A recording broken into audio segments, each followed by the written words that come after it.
All right. Hello, everybody, and welcome to the DH1 Pride Month special. I am your host, Dylan Andrews, and tonight we have something very special. 4 years, 7 seasons, and tonight we are reunited. Welcome to I Love Money Reunited.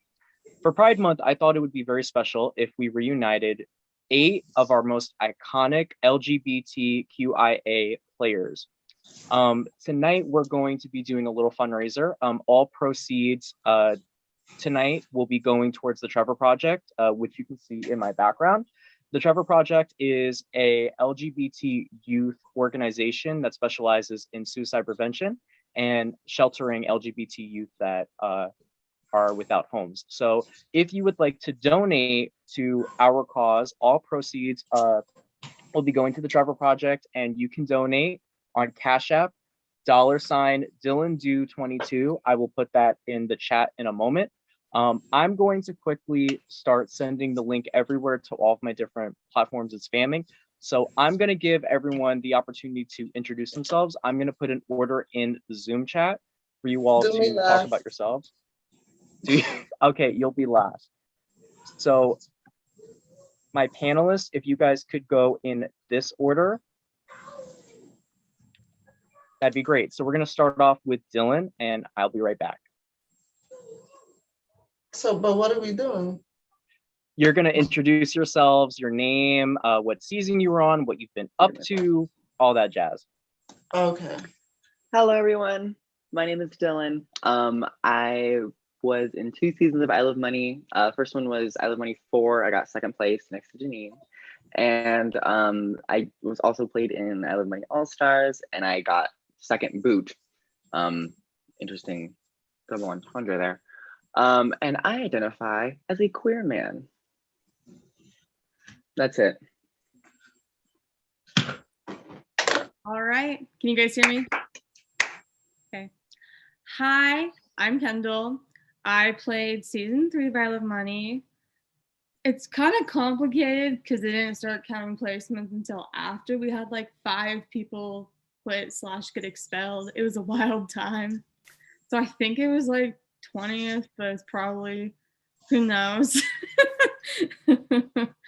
And I was 21 then, I'm now 24, still in school, still living my life. I live in Utah now, not Arizona, and I identify as a lesbian woman. Okay, what up? Pink Lady Seabirds, just happen to be watchers of this shit. My name is Jimmy Pink. I am the winner of season 2. I did production at the beginning of season 3. I am known as the lip sync assassin, which is why if you've seen any season, you've probably seen me come back as the judge for the lip syncs. And I identify as gender non-conformative.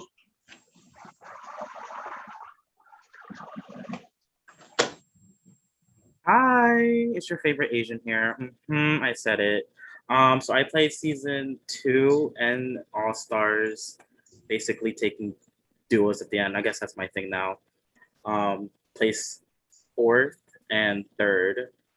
I'm 21. I live in Virginia now, and I am a flaming homosexual, non-binary. So my pronouns are they, them, and yeah.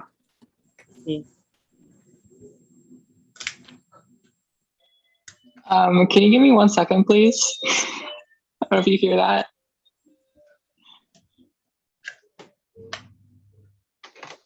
All right, I'll just go. My name is Rose Millet. I was on season 4. I didn't do that great, but the reason I was eliminated, I was just kind of bored, so I was just kind of self-destructed for the fun of it. I think if I came back, I'd do a lot better.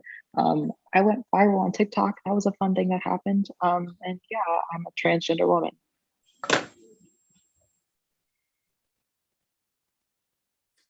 Vicky. Oh, sorry. I honestly couldn't tell like what order everything was on my phone. But my name is Vicky. I played I Love Money season 6. I didn't really do that much on that season. I think I was like first boot or something. And it was just because it was really early on. I was still very new to the org community. I didn't really know anybody, but it was fun while I was there. Hopefully in the future I can give some more. We'll see. And I identify as gender fluid. Well, hello, everybody. My name is Sean, formerly known as Cash. I played the iconic, unforgettable season 2 of I Love Money, The Blueprint. And since that season, it's been about 3 years. I'm actually getting ready to graduate in 1 month from college, looking to plan to go into the military. I identify as a cisgender gay male.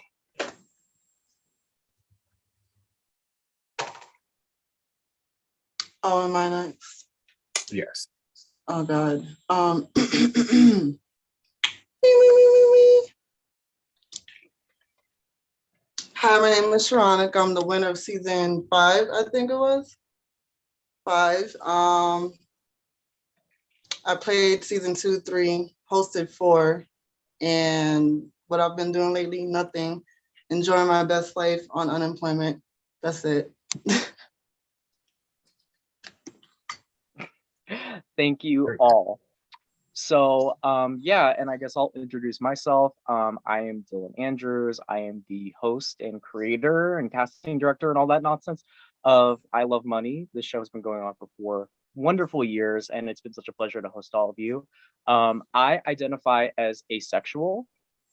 So yeah, that's pretty much it. Anyway, now that we've gotten introductions out the way, I just wanted to speak a little bit and say that it is so great to see all of you here. I Love Money has been a passion project of mine for so long, and we've had a lot of representation when it comes to LGBT, and it's just great to see it. Our org has had so many trans women of color, gay men, gay women, gender fluid, non-binary, all these different demographics of people that I didn't really get to see on the television screen growing up. And that was something that I really wanted to change, not only within the reality TV world, but also within the org world. And I'm so happy to see so many of you thriving, both in the org world and in your outside lives since then. We did have 2 other former contestants that were supposed to join us tonight. However, they were unable to because of work and prior commitments. So shout out to Amara Chanel, who was a contestant on season 3 and 4. And shout out to Mars. If you guys don't remember, Mars was a contestant on season 4. And she has since that season, she was only 15, she's now 17. She has since come out to her grandmother as bisexual, and her grandmother has accepted her, which is fantastic. And yeah, so I just wanted to give a quick shout out to Mars.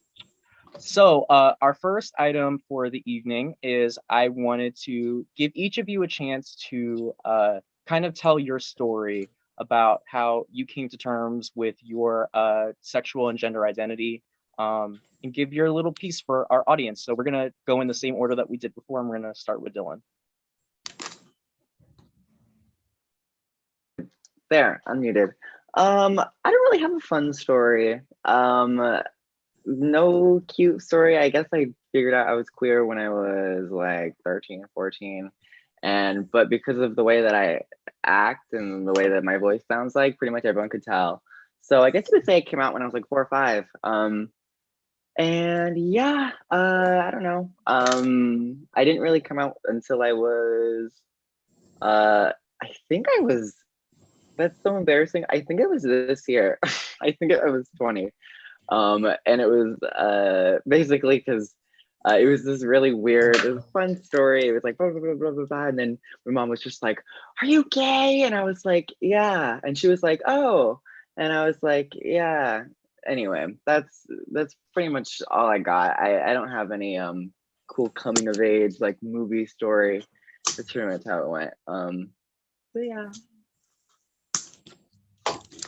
Thank you. Okay, next up is Kendall. Oh, Dylan, I got that covered for you because I do have a crazy long story. Okay. So when I started realizing I liked girls was around when Katy Perry came out with I Kissed a Girl. I was 11 years old. I was in 4th grade. And yeah, I knew what gay was. I knew what lesbian was. So good preface. I grew up Mormon, but my mom didn't grow up Mormon. She's always been super chill, super cool. She was converted when she was like 18, 19. She married my biological dad, who passed away in a motorcycle accident. I think, yeah, it was like before, right after I realized all this stuff. So I had eventful times. And so, no, my mom, everyone has just always been so like, I grew up just, I didn't know the Mormon church was against LGBTQ plus at all until I was 14.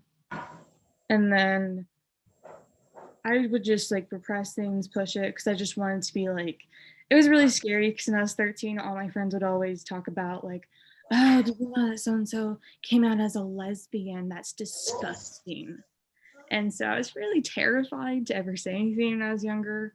When I was 15, I finally was just like, I'm 1000% a lesbian. And so I came out to my mom that during Christmas break. I came out to like a couple, maybe 3 friends, but then it was kind of back and forth, 15, 16 years old, of being scared to stay out and not take it back, because where I grew up a small town, Utah County, or in Pleasant Grove, Utah. Very, at the time, very ultra conservative, still conservative, but it's gotten a lot better. And so when I officially 1000% came out was my junior year of high school, believe it or not, on National Coming Out Day. So I was 17, so I've been out for 7 years almost. It'll be 7 years in October. And I really started just living my truth 1000% was when I moved to Arizona right before my senior year of high school. And that's when I started my YouTube channel. I made my coming out video. I just didn't care. I came out to everyone at my school. Everyone was super fucking chill. I was out of the bubble of all the Mormons. So yeah, I've just been living my best life since and just being really happy. And yeah, that's my story. Thank you, Kendra. I just wanted to make a comment on that. I just love that you were able to stand in your truth and be confident to be who you were, especially when it's so easy to conform with everybody in your city. You didn't sit there and follow what everybody wanted to do and suppress who you were. You still stood in your truth, and that's what a lot of youth these days definitely need to hear. So it's great to hear something like that. Yeah, and you guys can feel free to jump in whenever. But I like that story. I forgot to mention in the little introduction, I'm bisexual. Mm-hmm. I didn't really have to come out because, you know, I slept with all the girls in my life. I didn't really get into a relationship with them. So, yeah, but I'm sure my family, some of my family members know I'm gay because, you know, it's obvious on my Facebook, but you know, they never asked and I didn't feel the need to tell them. But, you know, if they ask, it's going to be yes. And I'm proud, you know. I'm happy to hear that. All right. Jimmy is actually the next person on our list, so we'll hear from her. Okay, well, I am one of these people that don't have a really exciting story.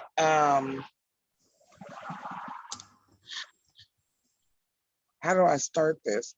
I've always been very tomboyish, even as a little girl. Outside gym and the holograms, like I was really like, no, I want G.I. Joe, I want the wrestlers, I want Transformers. Very tomboyish, but I've never been attracted to females.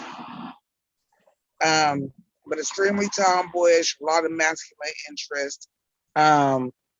I literally, my sophomore year of high school, was forced by my sister, like, don't you want to wear like makeup in a purse or something?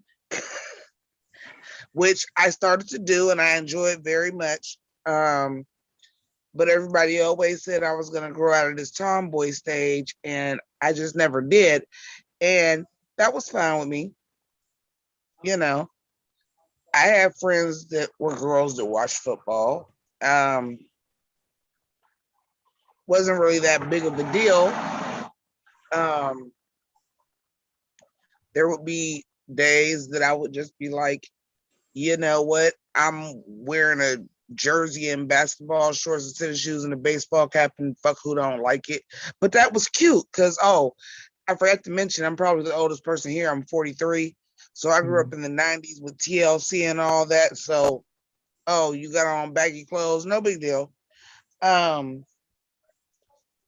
It wasn't until I started actually doing YouTube and doing reviews of RuPaul's Drag Race that had a huge queer following that I started.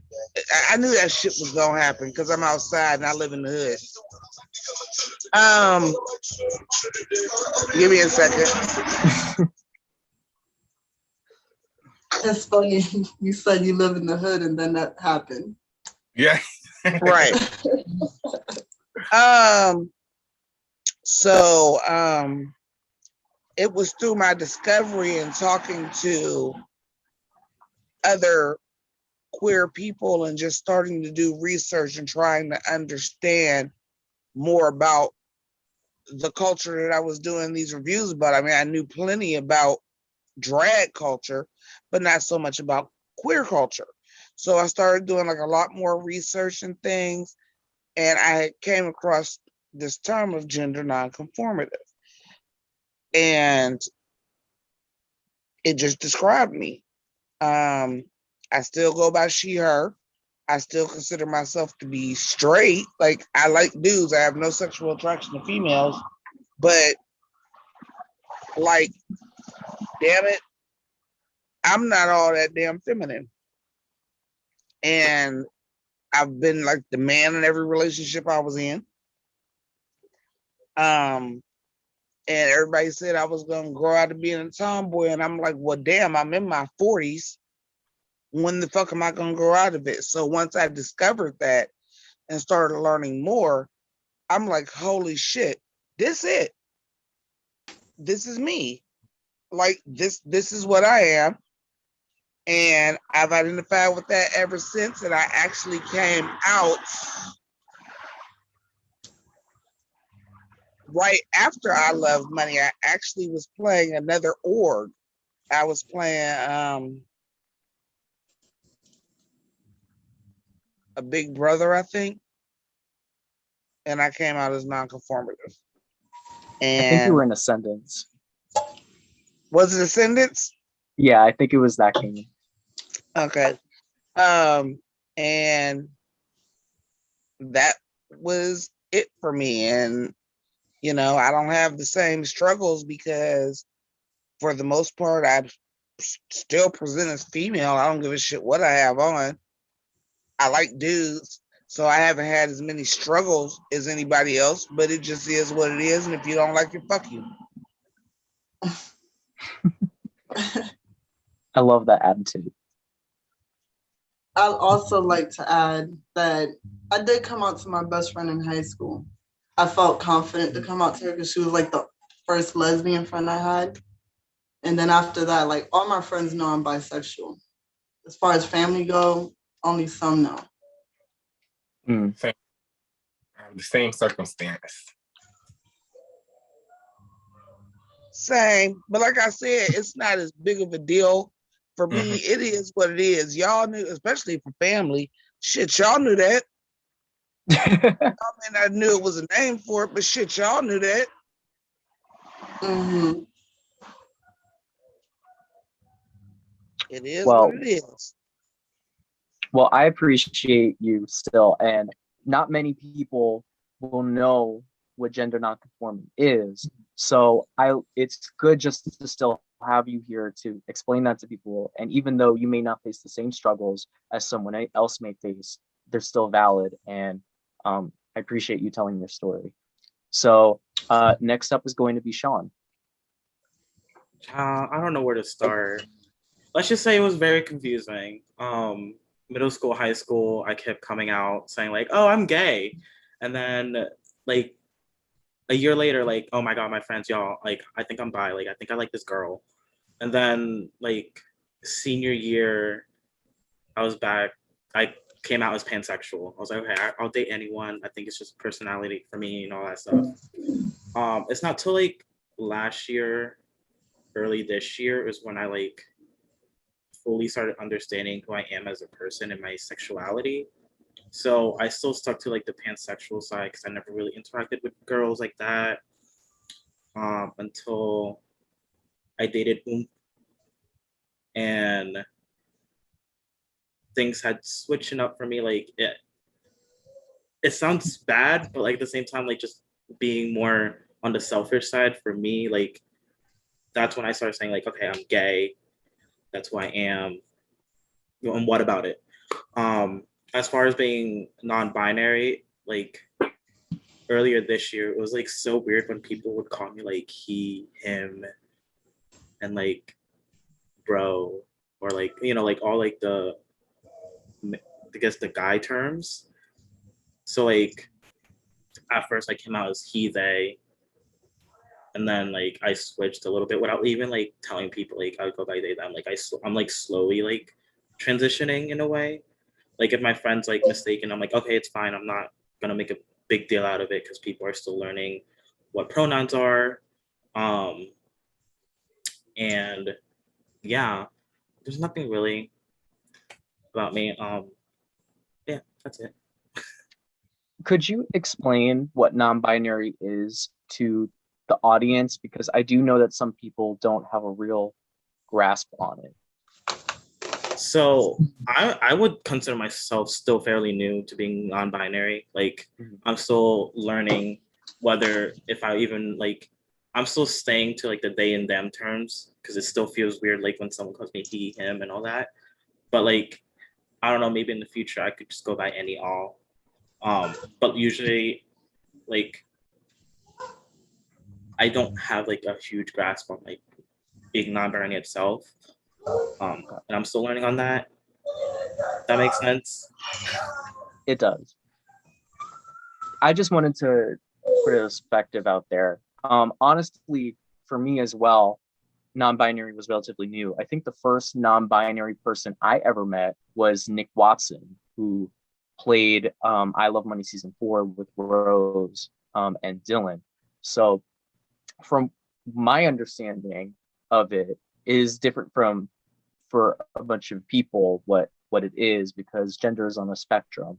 And if I'm correct, for you guys don't feel that you fall in for male or you fall for female. You're somewhere in between. Would that be correct? Yeah.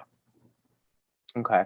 I just wanted to clarify because I've got to meet a lot of new people this year, and they've asked me a lot of questions with Pride Month and all this stuff. And I think I think the more that we all get to know each other and understand each other, the less hate that will be out there, because all hate is derived from a lack of knowledge. So thank you for telling your story, Sean. And if I can chime, Vicky? if I Yeah. could chime in just real quick, behind that with the pronouns,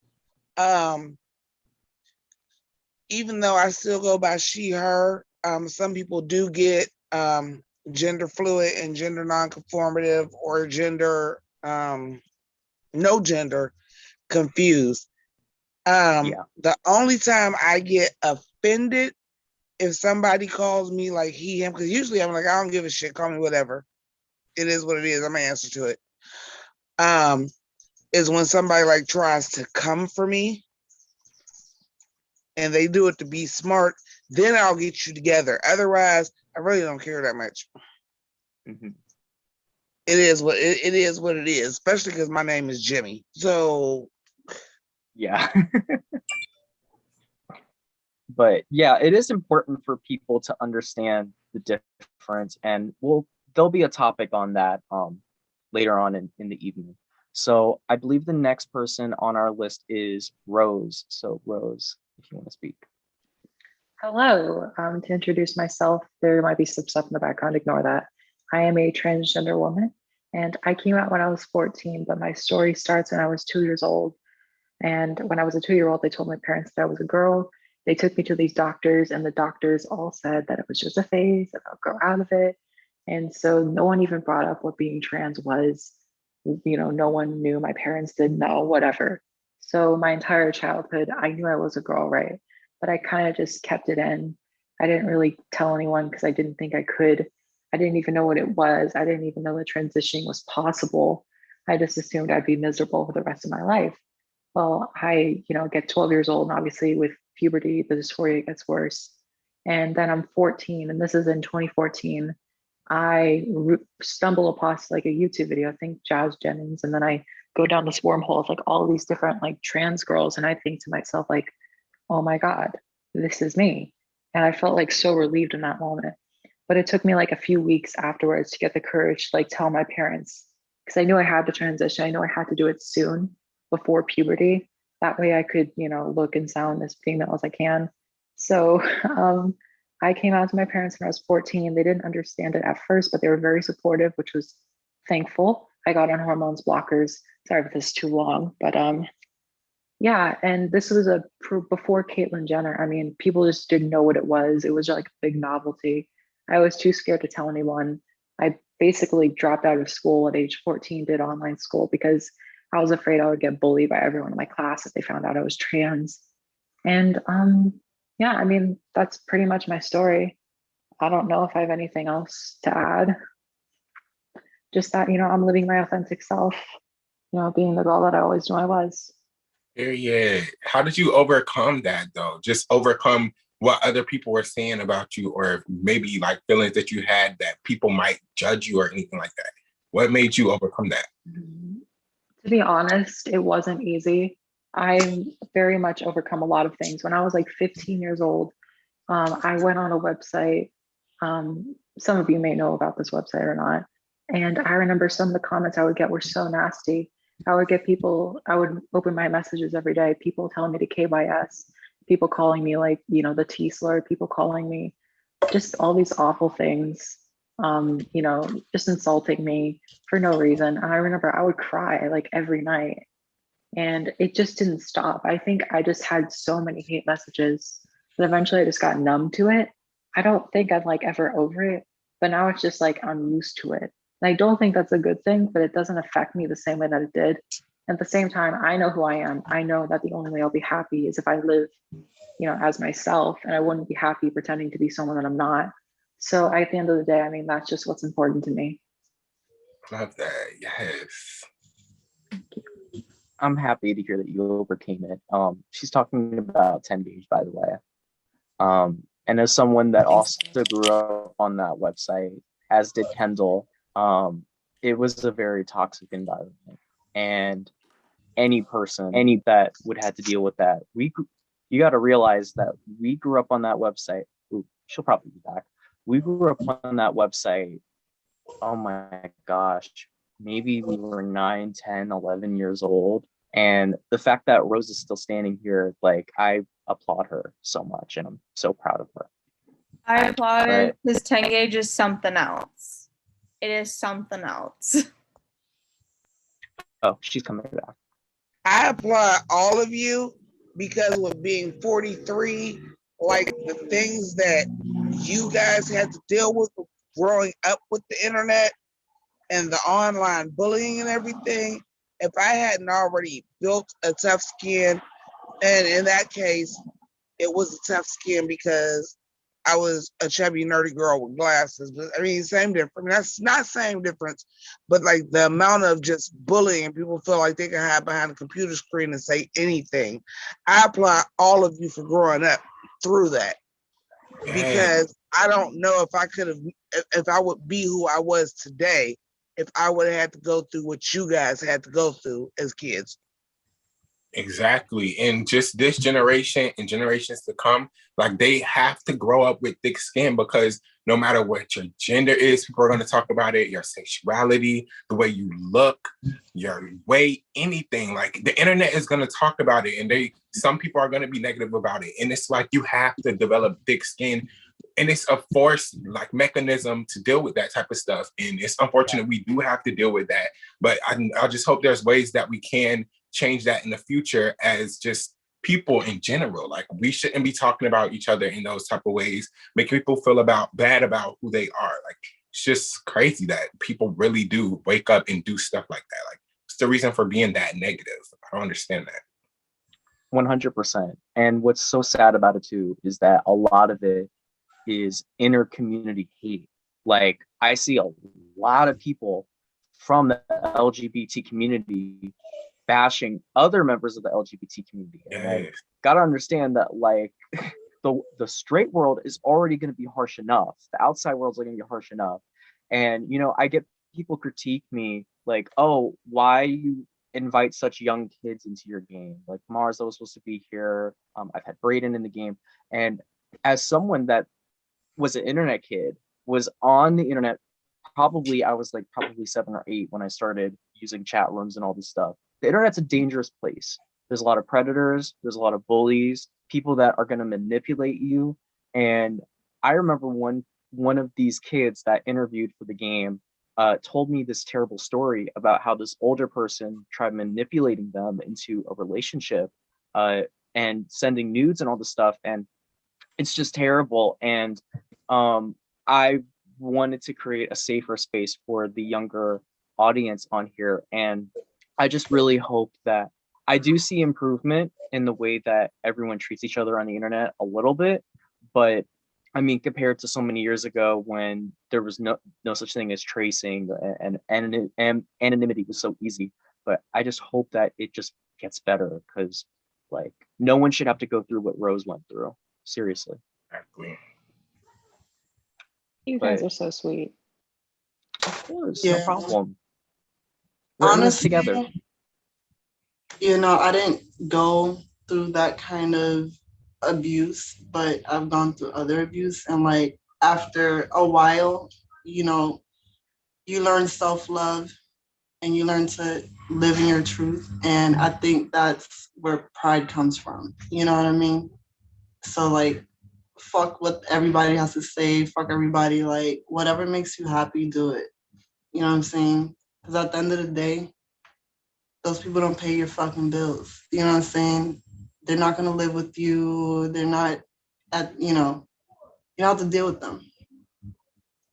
I think the hardest thing is dealing with it in places like schools and work. But, you know, there's a lot of people out there just like you. There's a lot of support. So just be you and know your truth. You know what I'm saying? As long as you know your truth, can't nobody take that from you. Period. Absolutely. Yes, ma'am. And find your tribe, find your people that are going to love you for you. They don't care what your identity is. They don't care about any of that stuff. They love you for you. And that's the beautiful part about the internet as well, is that we can find people that, you know, are from all different backgrounds, and like we can connect even if we're miles apart. And that's why I just think this is so beautiful. And we're all sitting here. I don't even think any of us live in the same state, and we're all sitting here today talking with each other, which is fantastic. But we're gonna move on to our next person.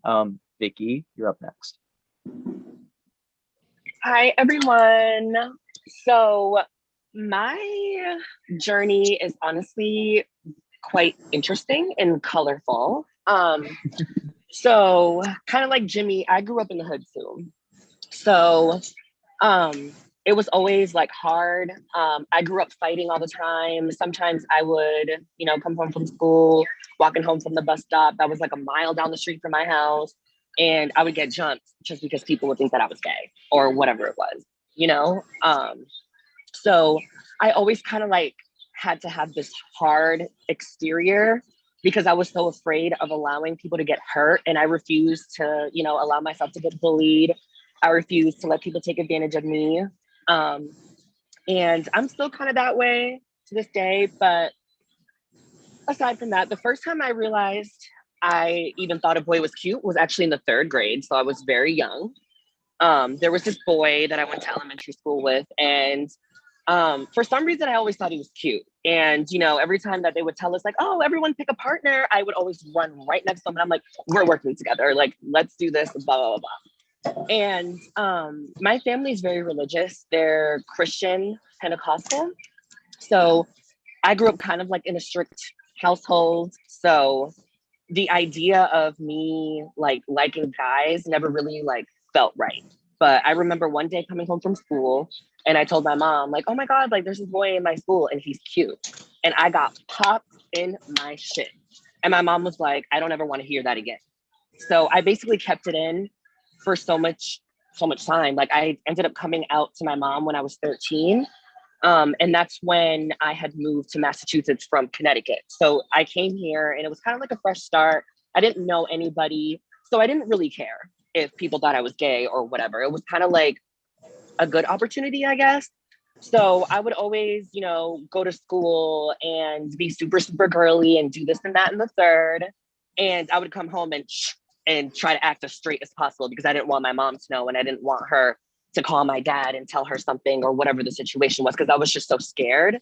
Like not being comfortable in the fact that you can't tell your parents who you are and what you are is one of the shittiest feelings. And it's very, very scary. Like I'm like shaking a little bit because I'm thinking about it. I'm getting anxious because when I told my mom that I was gay, we were in the middle of a fight. I had come home from school and I was in my room listening to some Britney Spears. This was years ago. I was getting cute, doing my thing, jumping on my bed. And she comes in my room and she's like, oh, why are you doing that? Like, get off that bed. Stop listening to that girly shit. You're a boy. What's wrong with you? Blah, blah, blah, blah, blah. And I basically just looked at her and I was like, you know what? I'm fucking gay. And what about it? And her face went white. And I couldn't even believe that I said it. And she just looked at me with like such disappointment and I feel like disgust. And her and I did not have a speaking relationship at all for the following 3 months until she decided to start coming around again and finally asking me like, oh, like, okay, so like what's been going on? Like, what is it? Like, I don't like it, but I want to hear about it. So that was the first time I was ever able to open up to her about it. And it was hard. I was still, keeping things to myself. I was still a little reserved because I didn't really trust the situation.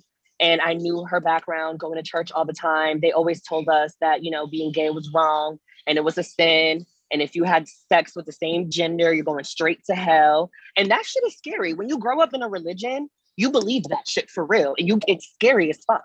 You know what I mean? I still think about that shit in the back of my mind every single day. Of course I do. I grew up in that shit. I believe in God and all that stuff. So you know what I mean? It took a long time for me to finally get comfortable with myself. But I was always okay, like at school, like everybody knew that I was gay at school and I was kind of a bitch. I'm not gonna lie.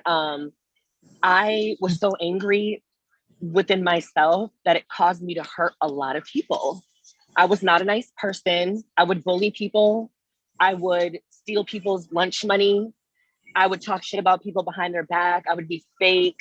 And it came to a point by like the end of my senior year to my freshman year of college where I started to think like, why am I being like this? Like, I clearly have so many unresolved issues and I really need to start working through them because I don't want to be this person. I don't want to be remembered as this bitch who treats people like absolute shit because I'm insecure. That's not the type of energy I wanted to continue to put out into the world. So I did a lot of soul searching and I just started being genuine, I'm still a bitch sometimes. Ask Shad, ask Sharonica. I have my moments. Of course I do. But I really came into my own, like after college and everything. I realized I was gender fluid actually last year. At first I thought, maybe I'm trans. I'm not really sure, but I did my research and I started realizing that I fall more under the gender fluid category because in high school I played sports. I played tennis all 4 years and I'm still kind of, nasty with that arm. And I've always been like really athletic and stuff like that. And, I like to play basketball. There's things that I like about masculinity, and there's things that I also like about being feminine. You know what I mean? And I never grew up with a stable father figure. My biological father walked out of my life when I was like 2 years old. So we didn't really have a relationship. And my mom had, you know, another man, and he was my stepdad, but him and I were never really close either. I never told him directly that I was gay. He only knew because my mom told him, obviously. And he came up to me one day and was like, oh, like, I didn't know that. Like, you know, you can tell me things, blah, blah, blah. And I was like, yeah, but like, just with the examples that I've gotten from men my entire life, I've never really felt like comfortable to open up to a man. And that all comes from, you know, daddy issues and all these other things that I had to realize and accept about myself in order to be a better person in the future. And, you know, I watched a lot of abuse growing up, mental, physical. My mom used to get her ass whooped, and it would be really, really upsetting. And I just had so much internal turmoil going on. But when you're 14, 15, 16, you don't really know what the fuck is going on with you. People try to say, oh, you're going through puberty, you're going through this, through that. It's more than that. We don't realize that we're too young. Our minds haven't expanded yet for us to really grasp what's really going on with us inside. You know what I mean? So I just started being myself. I stopped, you know, taking all of my frustrations out on people. I started talking through my problems. I started being open. I started trusting people. And, you know, you can't trust everybody. I've been hurt along the way too, but I'm definitely proud of the person that I've become, because the Vicky D from 2015 and the Vicky D now are two different people. And I'm really glad with, you know, the progress that I've made, because I haven't always been this confident person that can come on camera and put on black lipstick and a wig and sit here in front of all you amazing people and be myself. You know, I had to really dig that out of me. And it was hard. It was really, really difficult. I still have my moments where I'm not sure about something, or I get confused here and there. Who doesn't? Nobody's perfect. We're all motherfucking human beings. But yeah, that's pretty much everything that I've been through in a nutshell. I will say that I've known you, oh my gosh, maybe 3-4 years now, because we met. Yeah, it's been a while. We met in Kevin's game, I believe, in Black Wives. Yeah, it was Black Wives All-Star Battle or something like that. It was something like that. And yeah, I didn't even know what you looked like in that game, because we all were off camera. So it is really great to see you today, like being so proud of yourself and confident in yourself. And in case there's anybody out there watching that has a similar background to Vicky, a religious household, because this is a trend. The first thing that you're taught in Christianity is thou shalt not judge. So if anybody judges you for your sexuality or your gender identity, they're fucking sinners already. And number two, everybody sins. Everybody sins. It doesn't matter what you do. Nobody is without sin. That's literally one of the cornerstones of Christianity. And nobody is allowed to tell you you are going to hell. No one's allowed to tell you that you're wrong. And I'll tell you, the first thing that you should do if someone's telling you that you're going to hell, find a sin and be like, okay, well, you're doing this, so you're sinning already. So if you're from an overly religious household, Christianity, Jewish, whatever it is, please know there is nothing wrong with you, no matter what your religion is telling you. And Vicky's an example right here. Exactly. Religion is I love the story. Something that, you know, people take a little too seriously, and God doesn't teach hate. He teaches love. So if I'm telling you that I'm gay, even if you don't agree with it, love me anyways. What the fuck is wrong with you? I'm still a human being. I still deserve to be loved. I still deserve to be respected. Everybody here deserves that same respect. You know what I'm saying? So I just had to really like separate myself from that entirely and really focus on myself and who I was and who I wanted to be. Because even back when I was doing shows like Black Wives, I was never like this either. I was still lost and confused back then, those years ago. I had to really, you know, come into my own. I only started going by Vicky last summer. You know what I'm saying? But I don't think that anybody should ever be discredited for the things that they go through. And, you know, don't judge somebody based off of what you know on the surface, because everybody has something much deeper going on the inside. And, you know, I've learned over time to just be nicer, to accept people for how they are, to not be as judgmental, to give everybody a chance and an opportunity to show me that they're just as an amazing person. You know what I mean? So, and I can I just definitely wanna relate to a say- lot of people with that religious thing, because it's just, religion is a construct, honey. I just What want were to you say gonna thank say, you so much Dylan? for sharing. Together. Thank you so much for sharing. That was a beautiful story. I'm very grateful that you were willing to share that with us.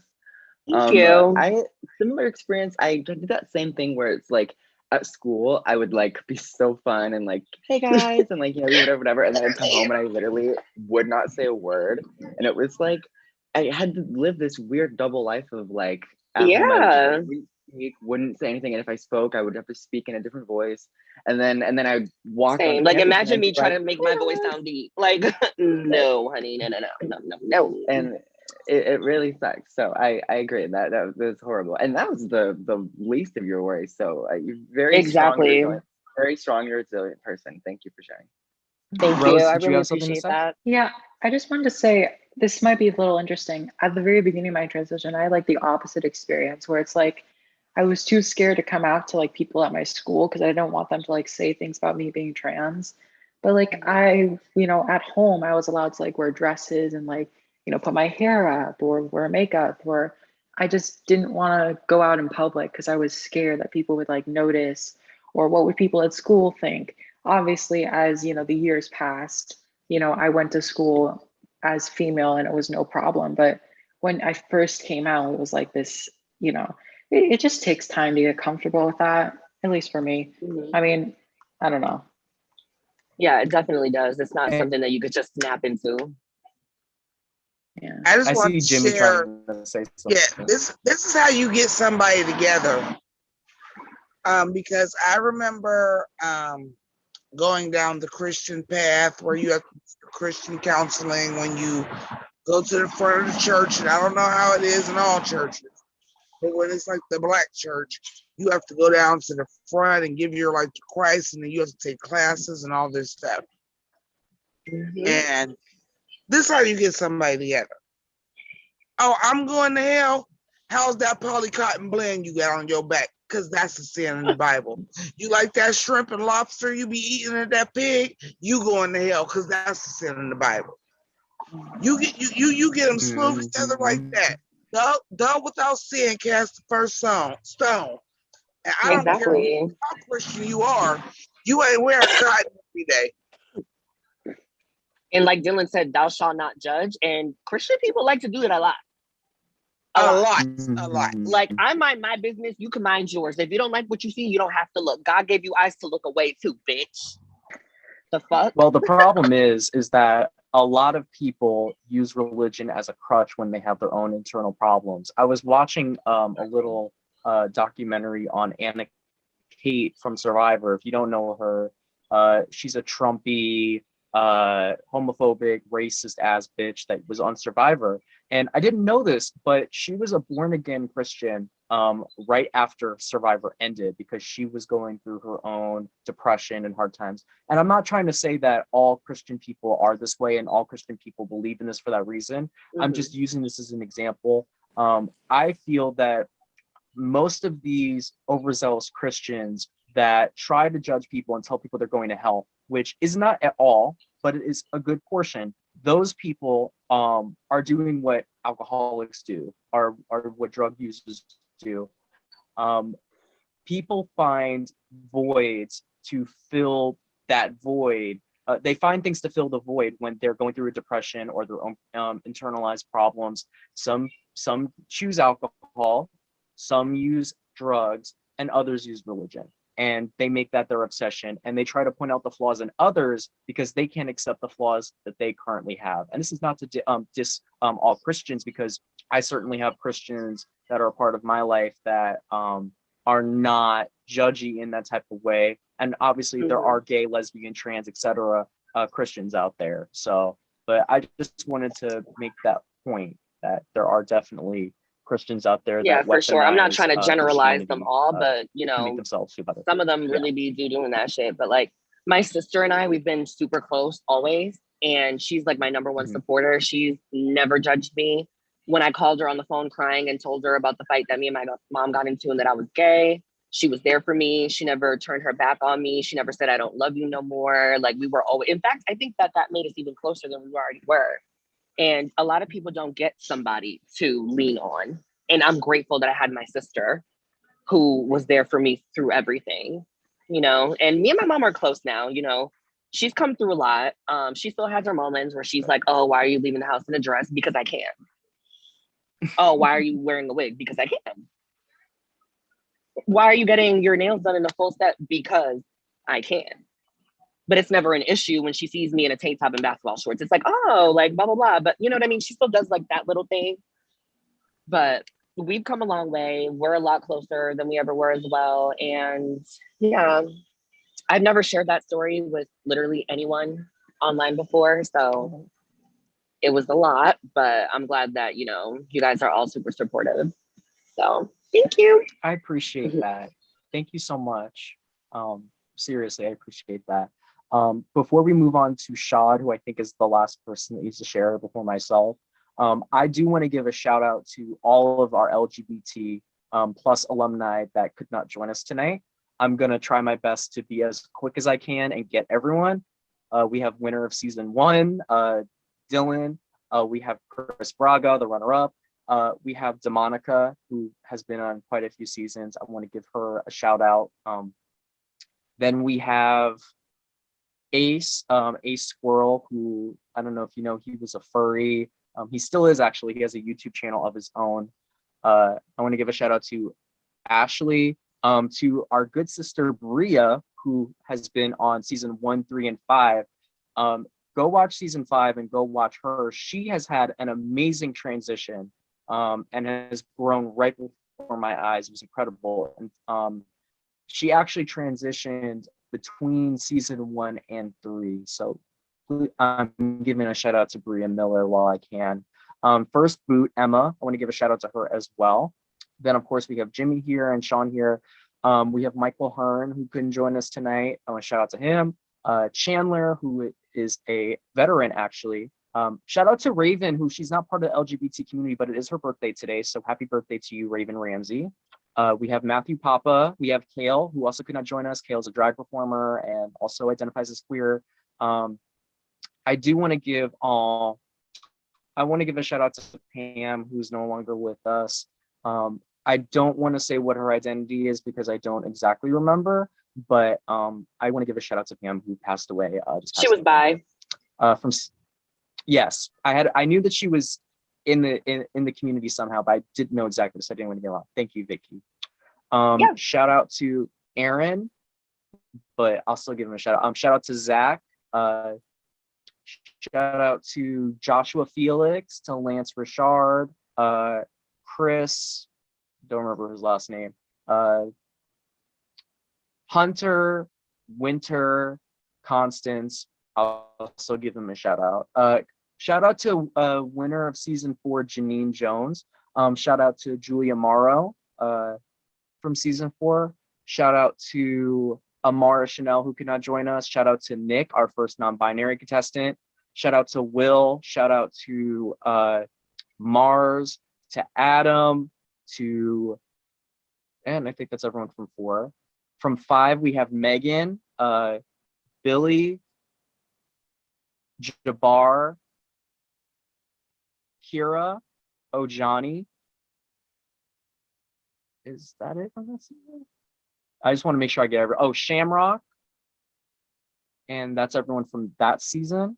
From season 6, shout out to Janae, shout out to V, who's watching right now, to Tomas, to JT, to Robin, to Tim, Evan, who I believe is watching us tonight. Vicky's here, to Robert, and to Ninjan. So I believe that's everyone. I just want to make sure that I got everyone in. Thank you to all of you for being a part of the DH1 family. Shad, you're next to share your story. Yeah, so my story is a little different because I feel like I had a battle within a battle. So for me, being a top in the gay community, there's just like you have to have like this masculine persona of who you are. And it's hard to keep up with that, especially when it feels like you guys are following heteronormative roles. And I do have masculine ways, but I feel like I also have feminine ways. And there's certain things that I do have where it's like felt like I had a hard time identifying with who I was for a while. Like I even realized now, looking back, I did go into a bit of a depression because I still dealt with that battle when it had to do with my sexuality as well as my sexual position. And it was a hard thing for me to really come to terms with who I was in general. So going back to when I was younger, I didn't really know what gay was. I wasn't really able to identify what gay was, but I knew that I liked men or boys at the time. I was about in third grade. I read a message or a note that I wrote to my mom, and it was like Thanksgiving, and I wrote to her basically saying to her, like, I thank you so much for being a great mother, but I also thank you for letting me play with your Bratz dolls. And there's certain things that growing up that I liked where that dealt with more like feminine traits, where it was like I like playing with hair, and I like just certain things where it was more like so feminine. I still like a couple of like masculine things where it was like sports and stuff like that, but for the most part I identify with more feminine type of traits. So a lot of times I was standoffish growing up, not even just with people in the community, like with friends in school, but also even with my family, because I didn't know who I was and they didn't know who I was. And I just kind of was more standoffish. I wasn't really willing to be with, I didn't know who I was at the time, so I wasn't really willing to open up because I didn't know what it was that I was. Now that I became an adult, I basically can identify with who I am now. And I came out to my younger brother when I was about 20, 21. And he's the only person I could confide in. We would talk about it every night, like late nights, always just sitting at home, everybody's asleep. And that's somebody I could definitely talk about it with. And he ended up passing away in 2019. So after that, it definitely took a huge toll on me. But before he passed away, he did tell me a lot of times, like, when are you going to talk to mom about it? When are you going to have that conversation with her? And I will always push it off and say, like, just wait till I'm ready or whatever. And it weighed on me heavy, like, especially at his funeral. So after a while, I was kind of like, I definitely need to have that conversation with her. And I talked to her about it. And I'm thankful and I'm definitely privileged to have a family that all accept it. And they're all like very open to who I am, because they still, like, in a sense, don't know who I am completely. I feel like a lot of times in the gay community, we do have to hide who we are completely from certain people to protect ourselves and our emotions. And they didn't know who I was. They still don't know completely, but they know in a certain way who I am. And I think I am pretty privileged in that, right, where they are accepting of who I am and they're open to getting to know who I am all over again.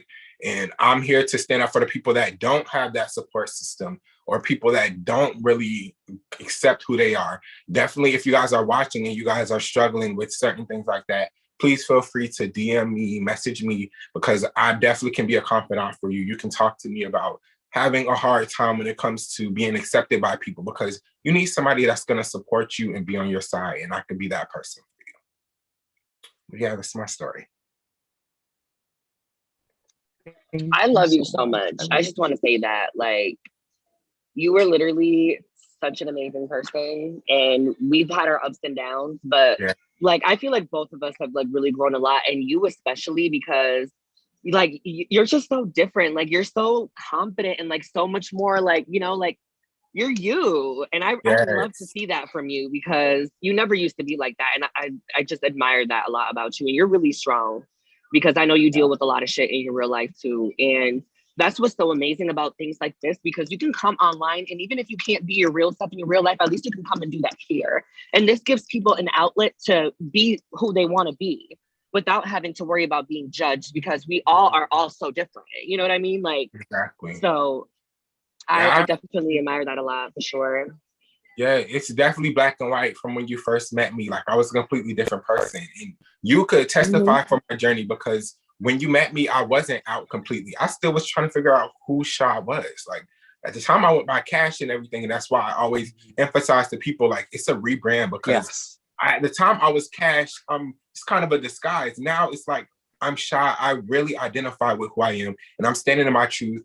For a couple of years, I wouldn't even post on social media because I was insecure with who I was, and I didn't even identify that. I didn't realize that I was going through depression. I was insecure with who I was. But now, like recently, within the last year or so, I've been really secure with who I am and been able to really like talk about it and get to know people when it comes to things like that. So thank you so much for identifying that, Vicky, and I really appreciate that. I just also want to say, first of all, I'm very sorry that you lost your brother. Yeah. Because I know that's rough. Number two, I want to say I can kind of identify what you're saying with, as a top, they expect you to be so masculine because for so long, I have so many masculine traits. And because I do also still identify as straight and I like men, that I would bury so much of myself. Because, like I said, I would always end up almost being the man in my relationship. And I put up with a lot of abusive relationships because for me, I was like, you got to be more man than I am. And it just wasn't a lot of guys that were. So I just wanted to say that I also identify with the whole, this is what they expect you to be, so this is what you got to be, and I'm hiding parts of myself to try to fit into this block. Thank you so much. I resonated with your story because things that you were saying, it's like I identify completely, but it's the opposite way for me, where it's like I do have feminine ways. I think I have more feminine ways than I do have masculine ways, but it's so much pressure to be this certain way. And I had a hard time identifying with who I was. So hearing your story, it was just great to be able to hear like you stood in your truth no matter what anybody said.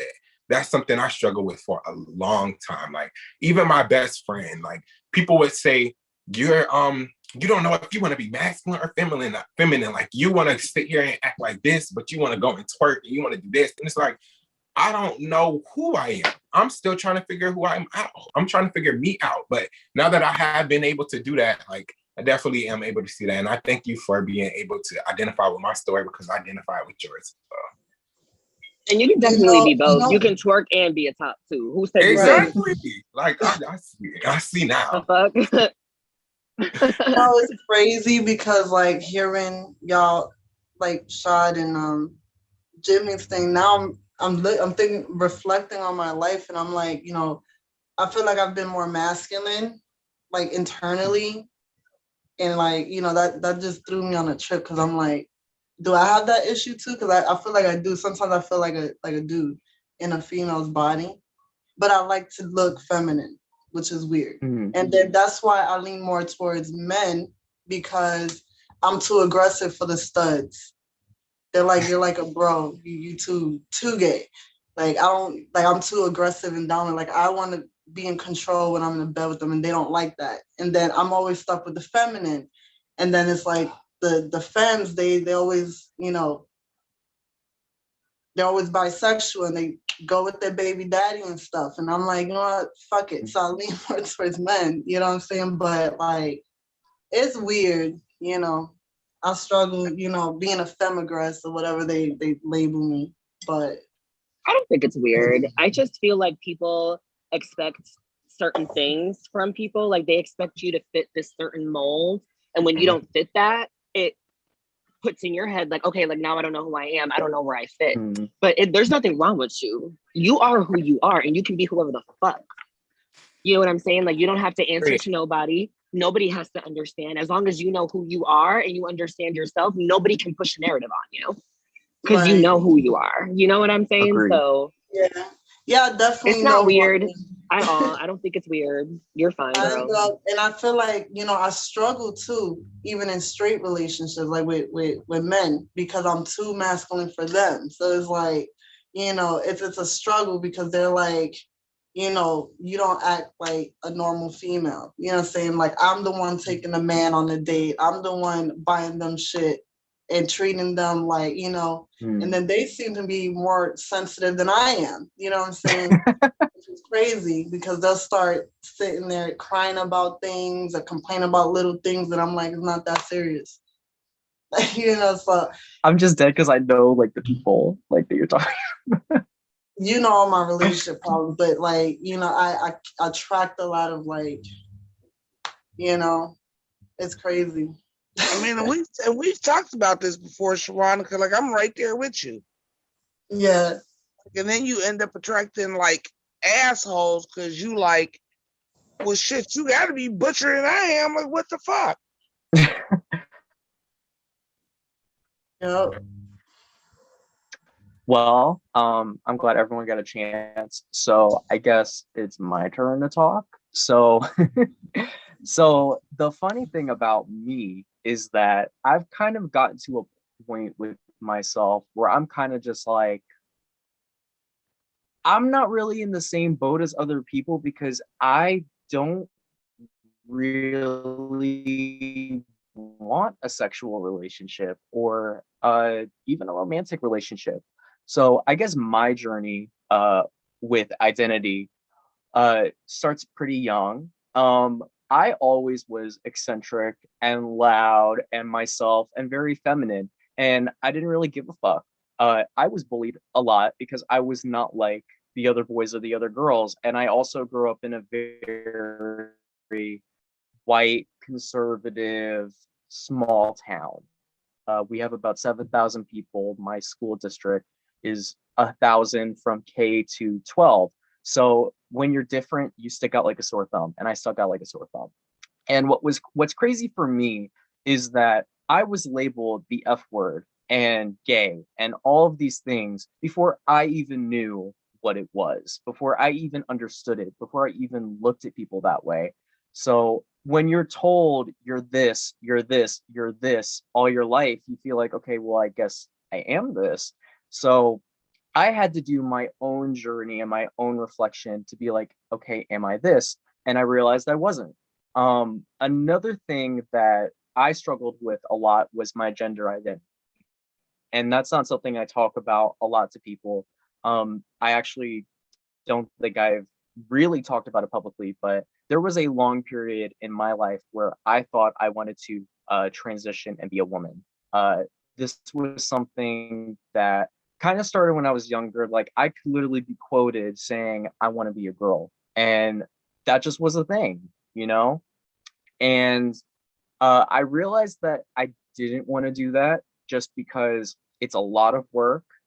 It's really hard. I like give so much props and praise to anyone that has transitioned, but I just realized it wasn't for me. I do still have those thoughts in the back of my head, like maybe I should be, maybe I should have, like I don't know. I always have had those thoughts in my head about transitioning, but I just never acted on it, and I feel comfortable in my identity currently. Like even when I was younger, I wouldn't feel comfortable being labeled a boy or being labeled he.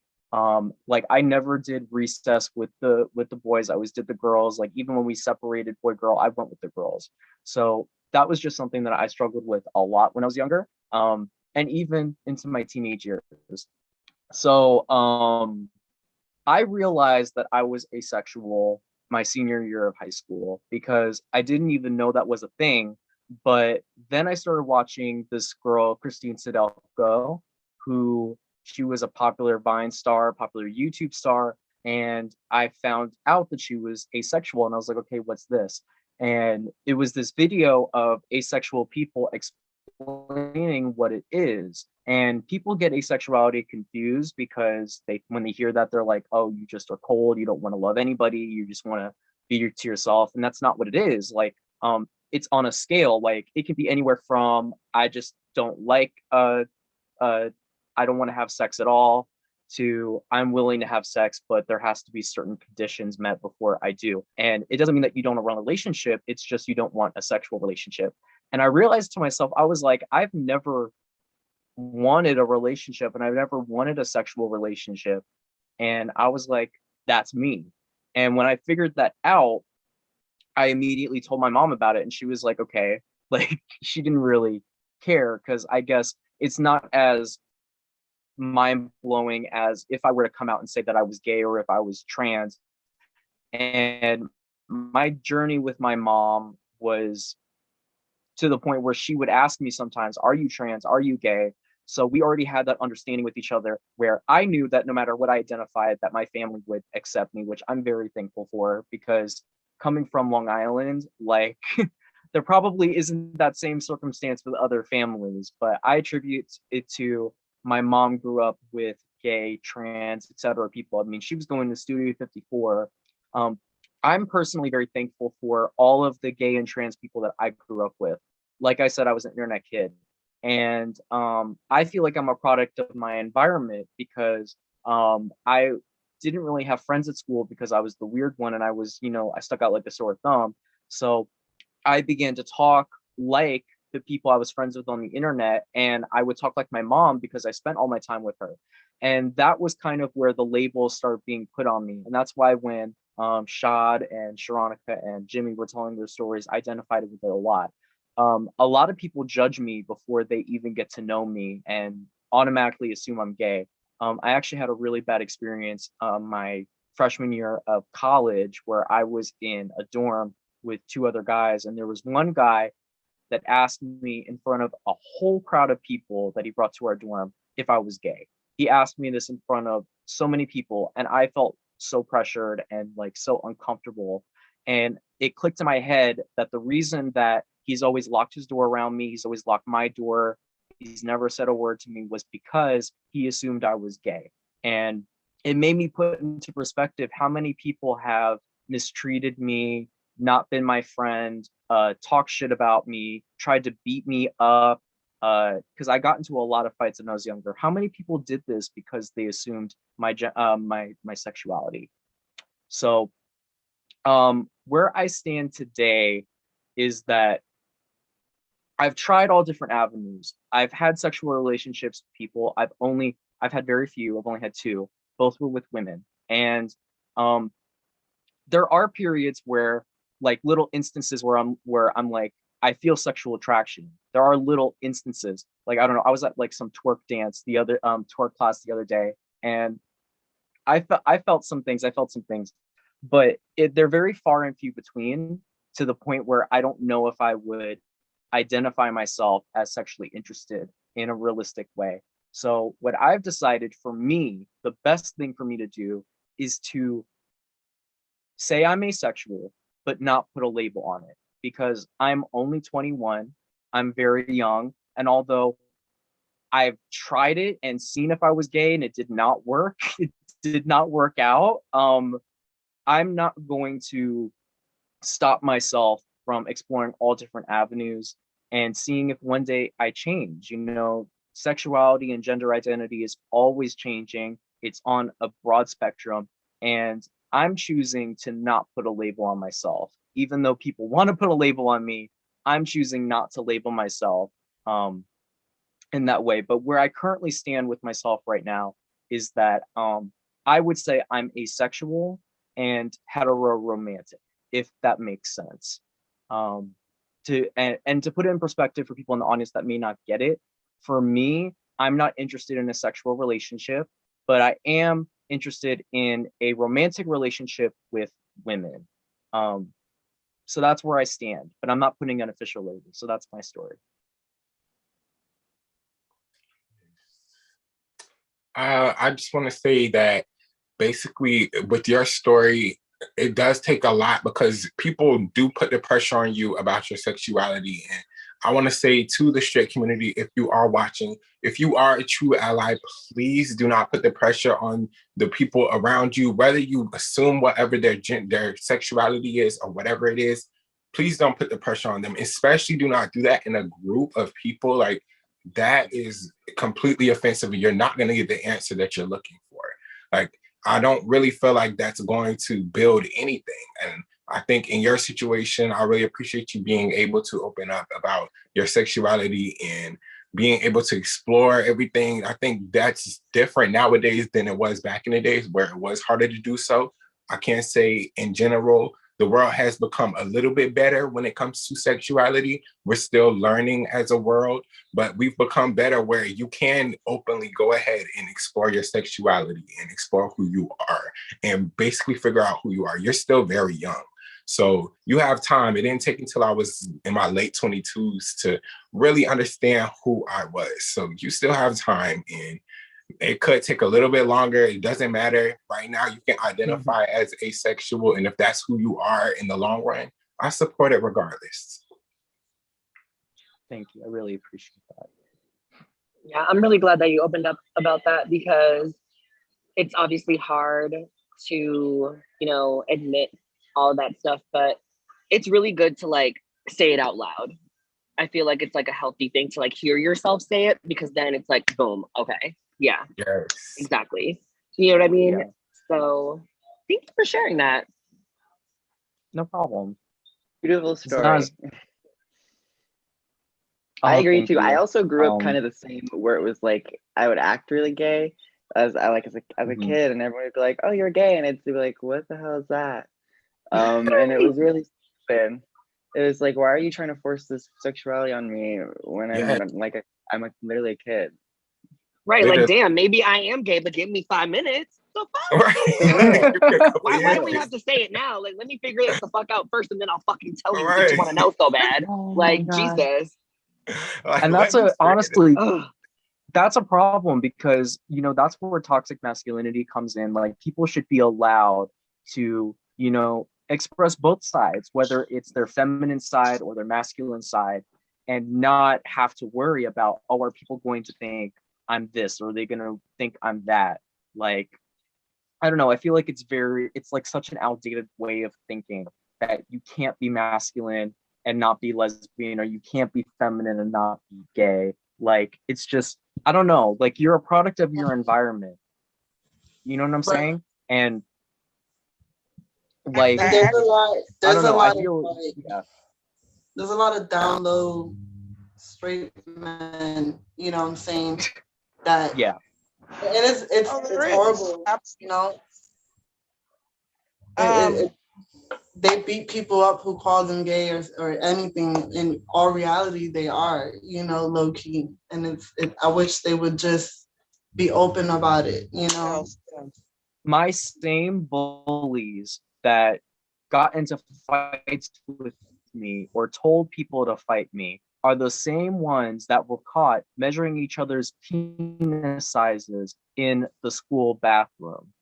It's like it's like you're over. I'm dead serious. Like, and they were caught by the principal and they got in trouble for this. It's like these same kids that will call people the F word and beat them up and drive kids to suicide. And these same kids, I had a trans best friend growing up, and she transitioned in the middle of 6th and 7th grade. She left as a boy and came back as a girl the next year. She was my best friend. And in the senior year of high school, they dead named her and wrote her name down for homecoming king. And I worry that if she wasn't as strong, we had no homecoming that year because of that. And I worry if she was not as strong that she would have killed herself. They also outed her to her then boyfriend.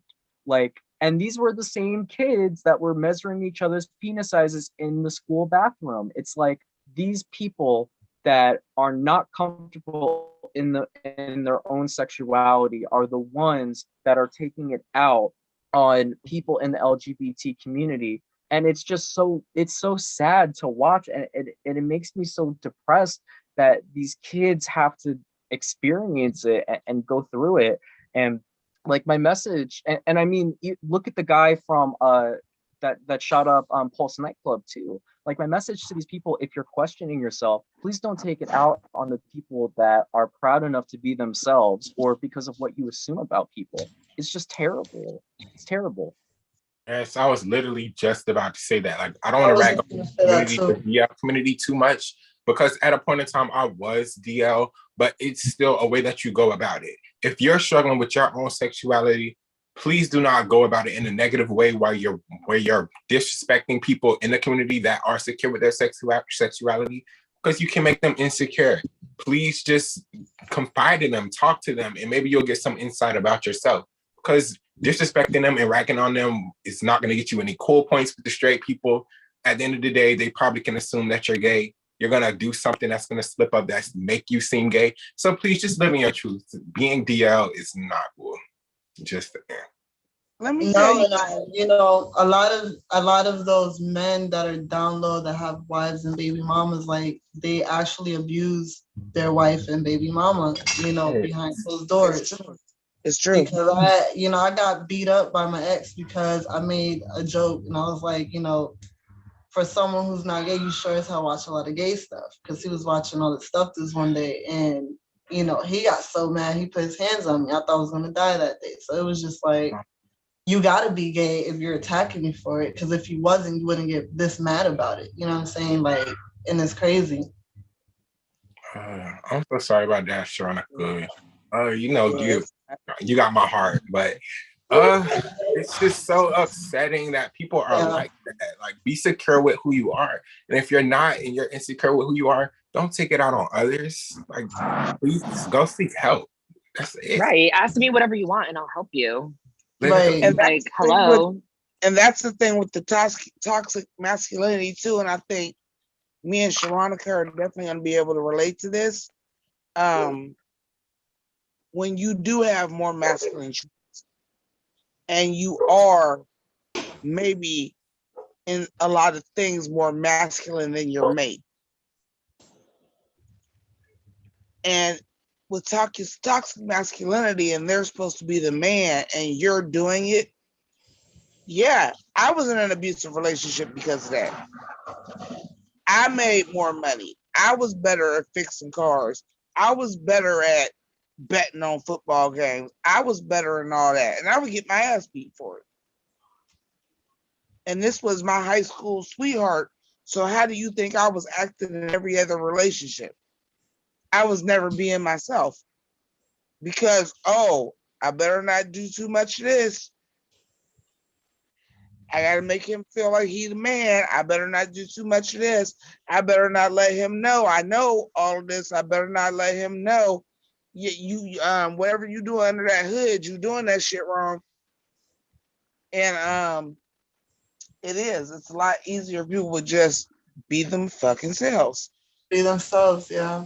Yeah. And that's you know what I think? Go ahead. I'm sorry, go ahead.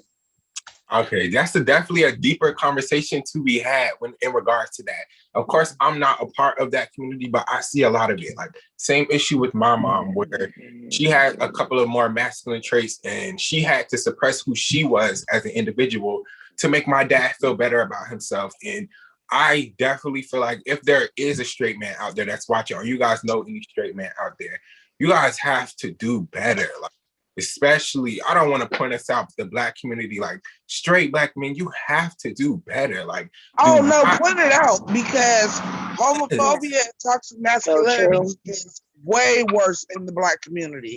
Point it out. Absolutely. Talk about that. And it's like, it's really hard I see so many women going through so many struggles with straight Black men because you're insecure about who you are. And it doesn't have to do with your sexuality. It's even about masculinity, where you feel like the girl, if she opens a jar of pickles and you couldn't do it, now you feeling inferior. You don't have to feel that type of way. Like, at the end of the day, it's an equal balance. And that's one thing that I struggle with even in the gay community, because a lot of people think that being a top, you have to be like the man, and the bottom, you have to be a girl. And it's so irritating because it's like, sometimes I just want you to cuddle me. Like, I just want to have a good time. You know, I don't want to always be like the complete, like, strongest masculine man. At the end of the day, we're all human beings. Like, it's an equal thing. It's a balance. It's a relationship. Yeah. You know, the balance. And don't think you can be vulnerable more than once, because I have. Because I have a lot. A lot. I hate to cut the moment, but I actually have to get going. But I just want to say thank you so much, Dylan, for allowing me to be here and share my story with everyone. And thank you, everybody, for sharing your beautiful stories with me. I love every single one of you, even if I just met you tonight. I think you're amazing because you were able to come on here and share your story with the world. And I have nothing but respect for every single person on this call. And you guys have a good night. I hate to cut my time short, but I love all of you. Mwah, kisses. And Love you, you already Vicky. know this isn't the last time you'll see Vicky D. Big purr. Bye. Bye. Love All you. right, Love you guys. Thank you, Vicky. But another thing I wanted to I'm say. actually going to take that time to open up the floor. Yeah. Oh, I was gonna say, you guys can continue the conversation, but I just wanted to say, I'm gonna open up the floor to some viewer questions. So viewers, if you guys have a question for any of our panelists here, please put it in the comment section and I will address it. I'm in my beep boop era. I will ask it to our panelists as soon as possible. This is really, really great, but I do want to take a chance to give each of you some props for your performance in I Love Money, because we are kind of celebrating each of you as well for your performance in the show. So I guess that I'll go from Dylan to Rose, because that's just who's in my screen. So we'll start with Dylan. So Dylan, some of my favorite memories with you would just have to be how individualistic you were, which I don't think people give you credit for. But you were one of those players that always did whatever you wanted to do, and you didn't care who was going to go along with it. One of my favorite moments with you was when you won the comeback competition in season 4, and you did not vote with the minority alliance like they expected you to, and you voted with the majority and completely threw a wrench in everyone's plan. Yes, I'm going to get some of those clips as well. I want you to kind of talk about your I Love Money experience while I get that. I had a really interesting I Love Money experience. We talked earlier about how season 4 had one of the weirdest paths, and I firmly agree with that. I think that Cast of People was. Can you guys hear him? Or is it just me? A I little was gonna bit. say, what am I listening to? It's not I just want your. Oh yeah, your audio is a little low, Dylan.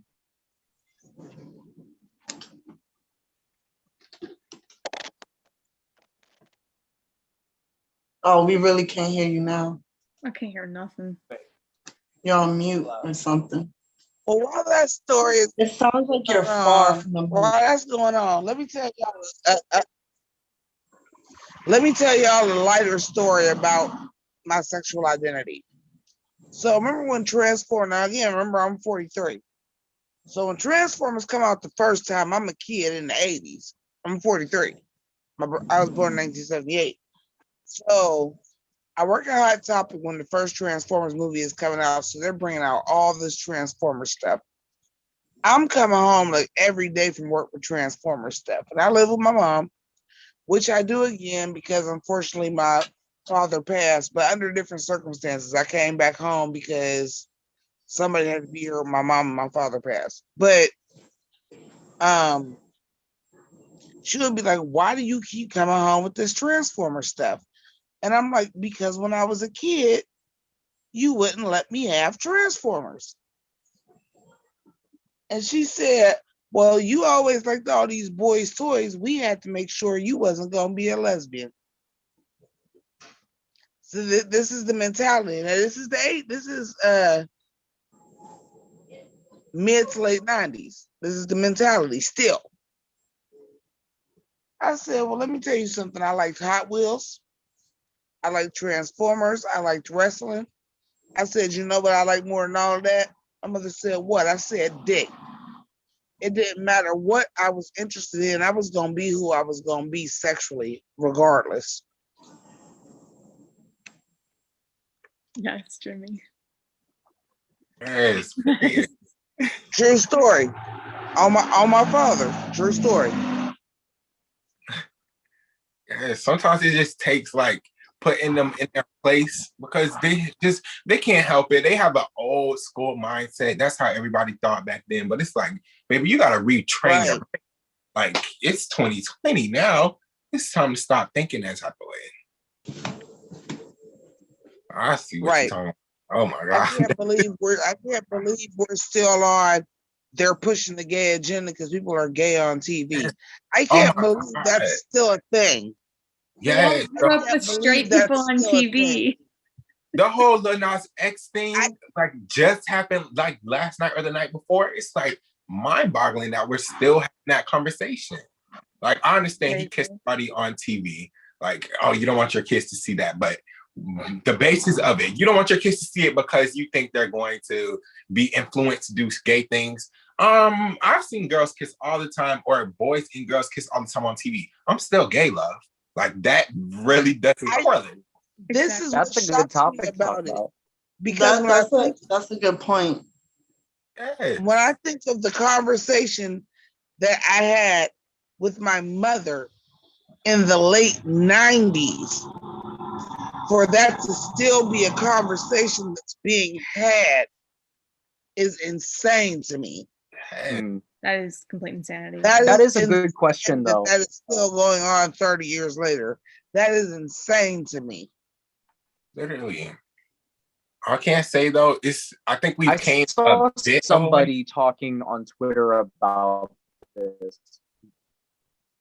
About what? Oh, I might be lagging because I'm in my basement. Oh, my internet was a little laggy. What I was trying to say was that is a good question because I saw someone post this on Twitter. When should we start teaching kids about what being gay, lesbian, trans, etc. is? Because I think kids should start that. You might not necessarily need to tell them what it is exactly. I think trans, you should let them know, but there is a way to tell them about gay and lesbian. Like it's okay to like a boy, even if you are a boy, or like there's a way to put it. Like you don't need to make it about sex. I think that you should be surrounding your kids with gay, lesbian, trans, etc. People and media and all this stuff from a younger age. I would say elementary school.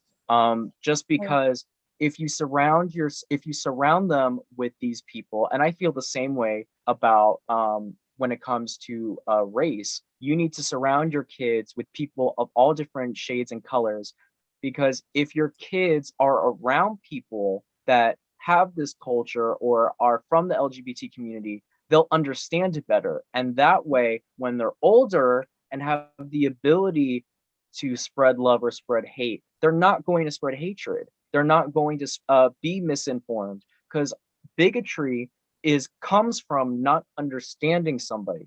So I think that you should be showing your kids drag queens, showing your kids gay couples or lesbian couples or trans kids.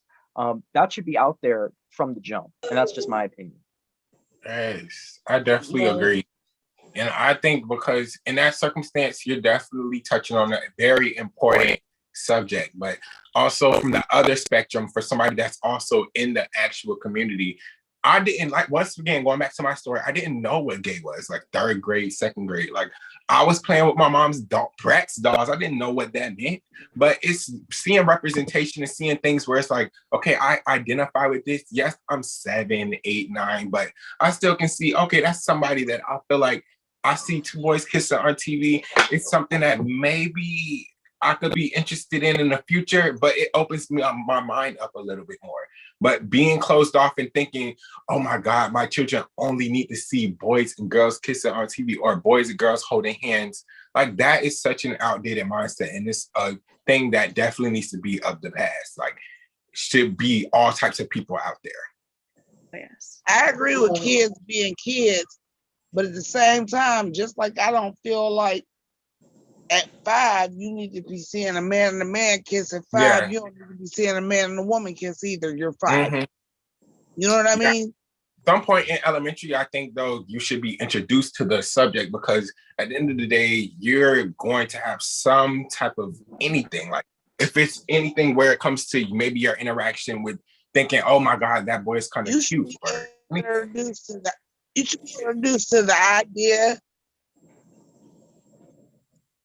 Yes. She cut out. Yeah, I it's think I Bye. honestly think that 13, like around there, is a good middle age. 'Cause that's school. when they go through puberty I and agree. stuff like that. Like Yeah. 13, 12, because a lot of these kids are losing Yeah, their virginity around that yeah, age. true. So I feel like that's the good time. And that's the good time to have the sex talk because it's important to talk about protection and HIV and all that stuff. All Well, kinds also, of what about with different- what Dylan was saying, where on the other spectrum, there's straight people that bully the gay people and put them back deeper in the closet? Why can't they be introduced to it in elementary school, just in a way where it's nothing sexual? It's just those people are out there and they're a part of our community and they're a part of who we are. So let's accept those people. I think they should be introduced to it in elementary school for the simple fact that you don't want to bully those kids, make those kids feel different, because it still affects me to that day, to I this feel day. like I was more bullied like in middle school. Like Me that's when too. the bullying I agree. started. Mm-hmm. I think that there's a happy medium between what you guys are saying. I think Mhm. that it's okay to start telling your kids about what gay sex is and what gay sexual relationships are as they get older, because that's when they're going to start questioning. That's when they're going to start wanting to experiment or feeling these feelings towards other men or other women or in between. And that's generally when kids start questioning their identity as well. And I feel like it is important to have that conversation about what these different avenues are at that time. But at the same time, I think it's important to have people that are gay, lesbian, trans, etc. In in the area so Visible. that you can start to get it. Like, I think that, and like I agree with Shad with the elementary thing, but I think it should be presented as an equality thing. You know what I'm saying? Hey, Not an exactly. LGBTQ Okay. thing, but like an equality thing. Like, okay, Same there's page. people out there that like this, and we just gonna accept them for who they are. Right. That's the I kind of mean, thing. that's what I mean. That's basically what I'm saying. You should be introduced to the concept, but just like I said, if you're 5 or 6, I don't want you watching anybody making out. You're 5 or 6. Yeah. I don't I want you definitely. watching interracial. I don't want you watching the same race, same sex. I don't want you watching none of that. You 5. Yeah. You know what I I mean? would We're all on the same page. I mean, that if people could stop letting their children do that at that age, that would stop a lot of children having children. But that's a whole different story. yeah. Rose Yeah. wanted to say something. I'm gonna let her. Yeah, just real quick, I was just going to say, as a trans woman, I think it's important for trans people to know about what being trans is before puberty. And the reason for that is because puberty is so irreversible. And it's important for trans kids to know beforehand so that they can block puberty. And, otherwise, for the rest of their life, they're going to have changes in their body that they're not comfortable with that can be entirely prevented. So I don't know what that case would be like for, sexuality, but I know for gender identity, I know it's important. I wish I could have transitioned earlier, even though by all means I transitioned very early. It's just so important, at least in my case. But yeah. Okay. So, And that's and that's interesting because I didn't know that. yeah, to Yeah. touch on that. So the only person I know that's young that actually identifies as trans was Zaya Wade, which is Dwayne Wade and Gabrielle Union's daughter, their daughter that they had. So that's the only person I know that definitely touched on being trans or at least identifying as somebody that's not in their proper body at a young age. So I wanted to ask, when it comes to that, what do you think is the proper age to discuss that with them with? Because I know as a parent, I don't know if my child completely knows that they're meant to be trans at like 11 and 10. Like maybe later on down the line, you may be able to identify, but I'm not a trans person. So coming from you, Rose, specifically, when were you able to identify, and when do you think is an appropriate time to be able to identify? Thank And you. to Because me- I have the same question. Okay, first of all, I'm just one person, right? I can't speak for all trans people. My experience is my own. When I was a kid, like I knew, but like as a child, there were so many other things going on that it wasn't like the main focus of my life. but I knew I was a girl. Like I knew in the back of my head that I was. I could just like never say it because I didn't think anyone would like understand. But I remember a specific instance where like I think Dylan said, I know we have different experiences, but I would always want to be lined with the girls. I remember there was like a bingo king, bingo queen. I won like bingo king or something. And I was like, no, I should be the bingo queen. I remember staring at the mirror. I would pray every night that God would, or the angels would turn me into a girl when I woke up, and then being really sad when I woke up. Just certain things in my life, and honestly, I can go on. But when I was like 12 years old was when I like really knew. And I think, 12 years old, you're about to start puberty. At that age, that's like when I was like really depressed around that time. And at the time, I didn't really know what caused it, but I knew I was trans. I didn't realize that the two were related until later on. I was just going through a bunch of issues, and that's when it really like came to the forefront for me. It's like at the time I didn't know what being trans was, and I didn't know that I could transition, so I couldn't say anything, but I knew I was a girl then. Like I said, it wasn't until I was 14 that I knew what being transgender was. I didn't know it was medically possible to change your gender. When I found out that that was possible, a few weeks later, I came out to my parents. So I wish I would have had that information and known about that earlier, because if I transitioned. You cut out. It cut out. Yeah. I was gonna say she cut out. Can you for guys still hear everybody. me? Now we can Yeah, hear we you. can hear you now. Okay. I wish I would have had known that information, because when I was like 14 is when I found out that transitioning was possible. But if I would have known when I was like 12 or maybe like a few years younger, I feel like, I would have been happy. Obviously, I transitioned in 2014.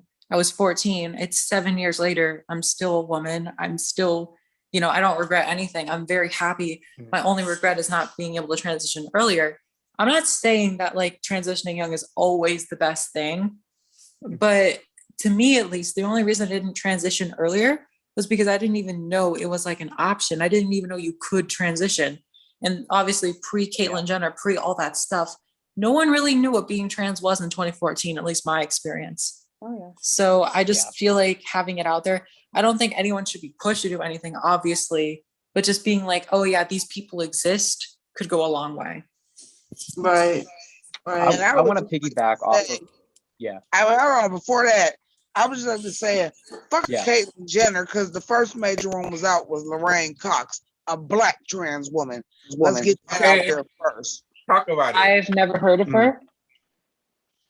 She goes by Laverne now. Laverne. Oh, Laverne Brown. Laverne. Oh yeah, the girl from Laverne. Orange is the New Black. I know who that is. Yeah. Yes. I have a question. Wait, I have one quick question. Okay. I get confused for a trans woman a lot because I guess I have the androgynous look and my voice is deep. And you're tall. And I sit like this. So like, Rose, because I don't want to like offend you or like I'm really ignorant, but I'm gonna ask something. How do I make my voice sound more feminine? Is it the hormone pills? Like, what did you do? Okay.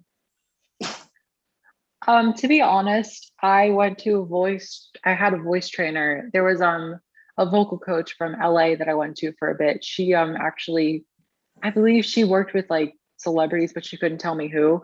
But she was like a really good person. I went to that person for like a few months. God, I wish I could remember. It was so long ago. Those vocal lessons, voice training lessons really helped a lot for me because I was trans. But also for me, it's hard to explain because a few years after that, and if you hear clips of me, even from like the show in 2019 or from years before, you can tell that like my voice is different. Now keep in mind, I transitioned young. I sounded pretty female even back then.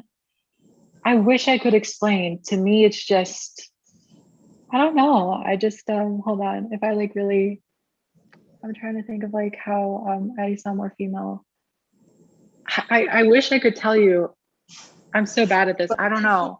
Go to a vocal lesson coach. I'm not, to me, that worked, but also it was, I guess, feeling more female.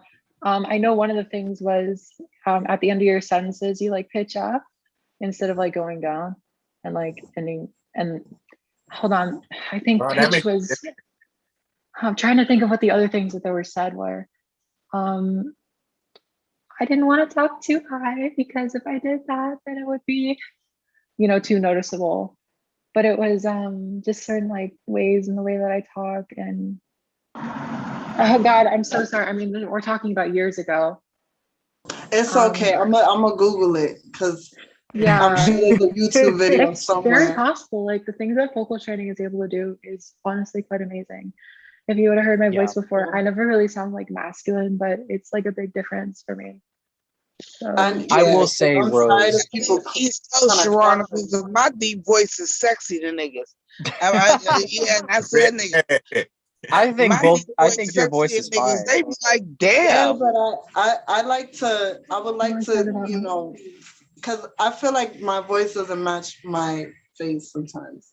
Because a lot of people I get get shocked, like when I like they hear me and then they see me, they're like, that voice, I didn't picture you looking like that. And so it's Maybe just it's like, just because I've known you so long that I don't like see why it's. I think people get Excuse used to me. it after a while. I was never Huh? phased by any of that when I first met you. yeah, Yeah, I My don't think God, about when your I voice. at all. when I Some rap, people have said stuff to me about it. Yeah, no, I get that. when I rapped when I was in my 20s, and they would see me like get off of work where it was business casual again, the whole gender thing. I'm like, now sometimes I would actually have on a shirt and a tie. It might be Mhm. more like the Missy Elliott style. I'm gonna turn my camera off, come going to the bathroom, but it might be the more I have on like a fitted sweater vest or sweater over it, but I wore shirts and ties and shit. I thought that shit was fly. I always mixed the masculine with the feminine. I always did for as long as I can remember. And I would come and I would be getting off of like my office job, and I would go to like these venues, and they would be like, "Oh, Ma, I can't wait to hear you sing." And then I would talk. I was like, "You'll be waiting for a long time to hear me sing." And they would look, and they would be like, "Well, damn, Ma, what you do?" I rap. And then they would hear me rap.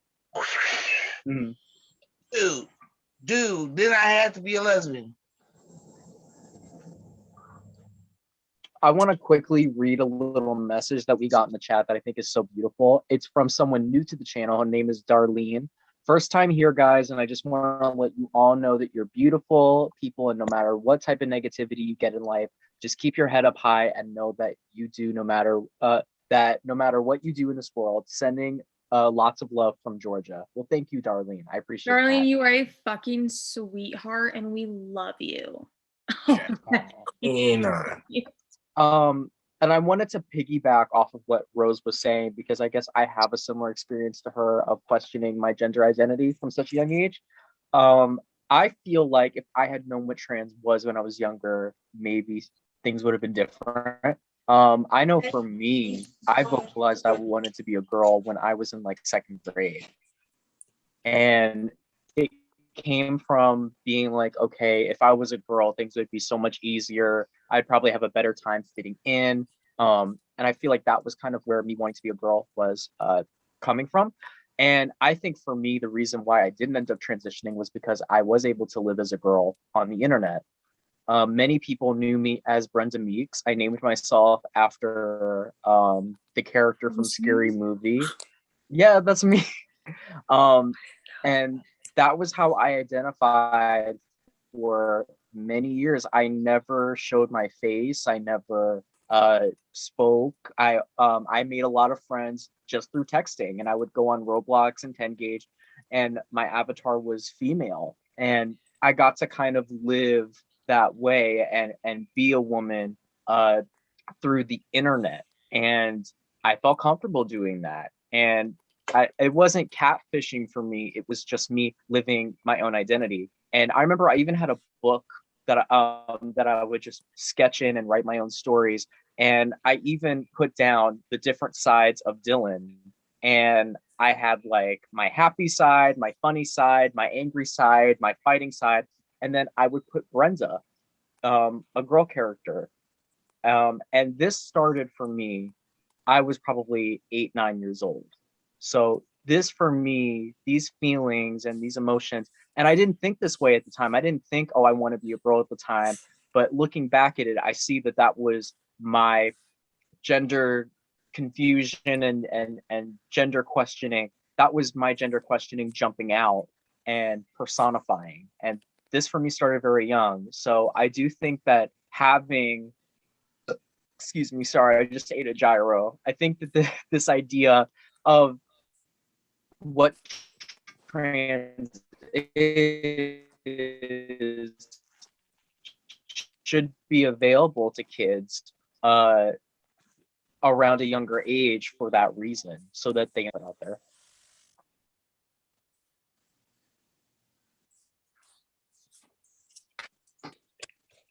I could have got a chance to talk to Vicky because I have, and I know Dylan. Yeah, I know Dylan has heard me make this joke several times before I came out as nonconformative. And I've made it, not even joking, for 20 years. I'm a gay man trapped in a woman's body. Mhm. I'm a gay man trapped in a woman's body, and I made that joke for 20 years. I never thought that I was a guy. Gender fluid definitely was something that I thought could be a possibility for me.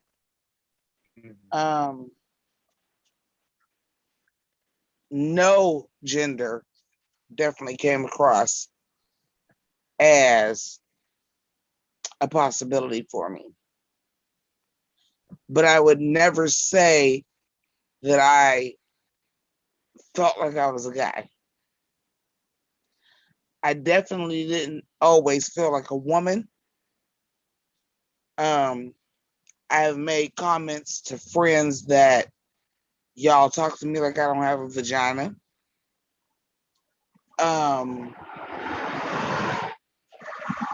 So there was always a sense of questioning exactly where I fit. There's been a sense of that for a very, very long time. And like I said, that's why I said I wish that Vicky was still here, because they said that it was through research where they discovered that they were gender fluid, as well as it was through research that I was like, okay, gender nonconformative, there it is. But again, we're still just talking about being who you are. Don't be afraid. And it's forums like this, and thank you, Dylan, for having it, because some of the stories, most of our stories have been, we heard somebody else somewhere else use the term that described us. We were like, aha. So Dylan, this is an amazing opportunity, and especially for your younger viewers, because even with me being 43 and not even realizing exactly what was going on for me till after I was 40. These are important tools to have for anybody under the queer umbrella. That's Absolutely. It. I ain't gonna get sappy, and I ain't gonna start cheering or anything like that. I wanted to ask Jimmy, so was it a hard time for you to see guys treat other girls like a certain way and see that you, because they identified you as more masculine, they treated you different? And if you did overcome it, what did it take to overcome that? Because once again, I feel like your story is kind of similar to mine, but it's just opposite. And I'm trying to see what's the best way to go about a situation like that. Absolutely. I could never understand why. And it wasn't jealousy, because I feel like all those things are demons and spirits. I wouldn't say that I'm not Christian, but I would definitely say I'm more spiritual than I am Christian. I do still pray and all of that, but I would definitely say I'm more spiritual than Christian, but I grew up Christian, Southern Baptist to be exact.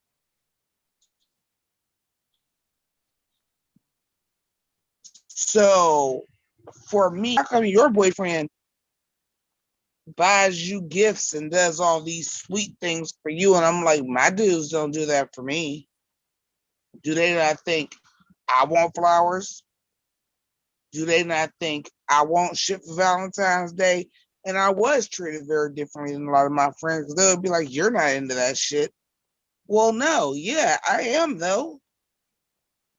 You know, I still want to be treated feminine sometimes. I'm like, damn, I'm not a dude.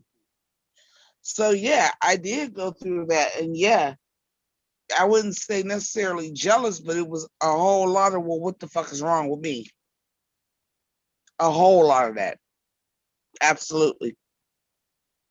Same thing for the longest. I'm happy I was able to overcome that and go past it, but oh, I definitely resonate with that. It was a hard time for me. Like, who am I? Like, I literally had a complete breakdown one day because it's so hard. Like, who the fuck am I? So happy I overcame it though. My sister would call it, and what she thought it was, and don't get me wrong, there was a certain part of upbringing, because that's another joke that I made a lot, because my dad has all girls. I'm my father's son. That's another joke that I will make a lot. Well, I'm my father's son because I was the most like him. That was another joke I made a whole lot. Well, I'm my father's son. Again, that whole really I'm masculine thing. Again,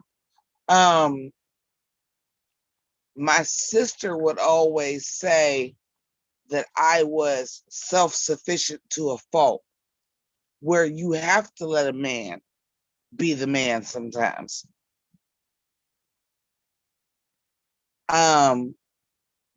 So again, that was very confusing to my identity. And anybody that knows me knows my sister is 8 years older than me. I consider my sister my other mother. I get her shit for Mother's Day like she was my second mom. My mom had to work afternoon shift. I was with my sister all the time. So I idolized and worshiped my sister. So her saying stuff like that to me really was like, okay, I really have to fem myself up, when that's really not who I am. Don't get me wrong. I love my makeup. I love my fake hair. I love all of that shit. But I also love my new era baseball caps and my Adidas and my Nikes too. You know what I'm saying? Like, I love that shit too. And I really spent a whole lot of time being way more feminine than what I actually really am, which is not being true to myself, which is why my relationships never worked out. Because if you can't be yourself, you can't be in a relationship with somebody else, because how do they fall in love with you when you're not showing who you are? True. You are speaking to my soul, because that is literally my situation right now. Yes. Thank you for your story.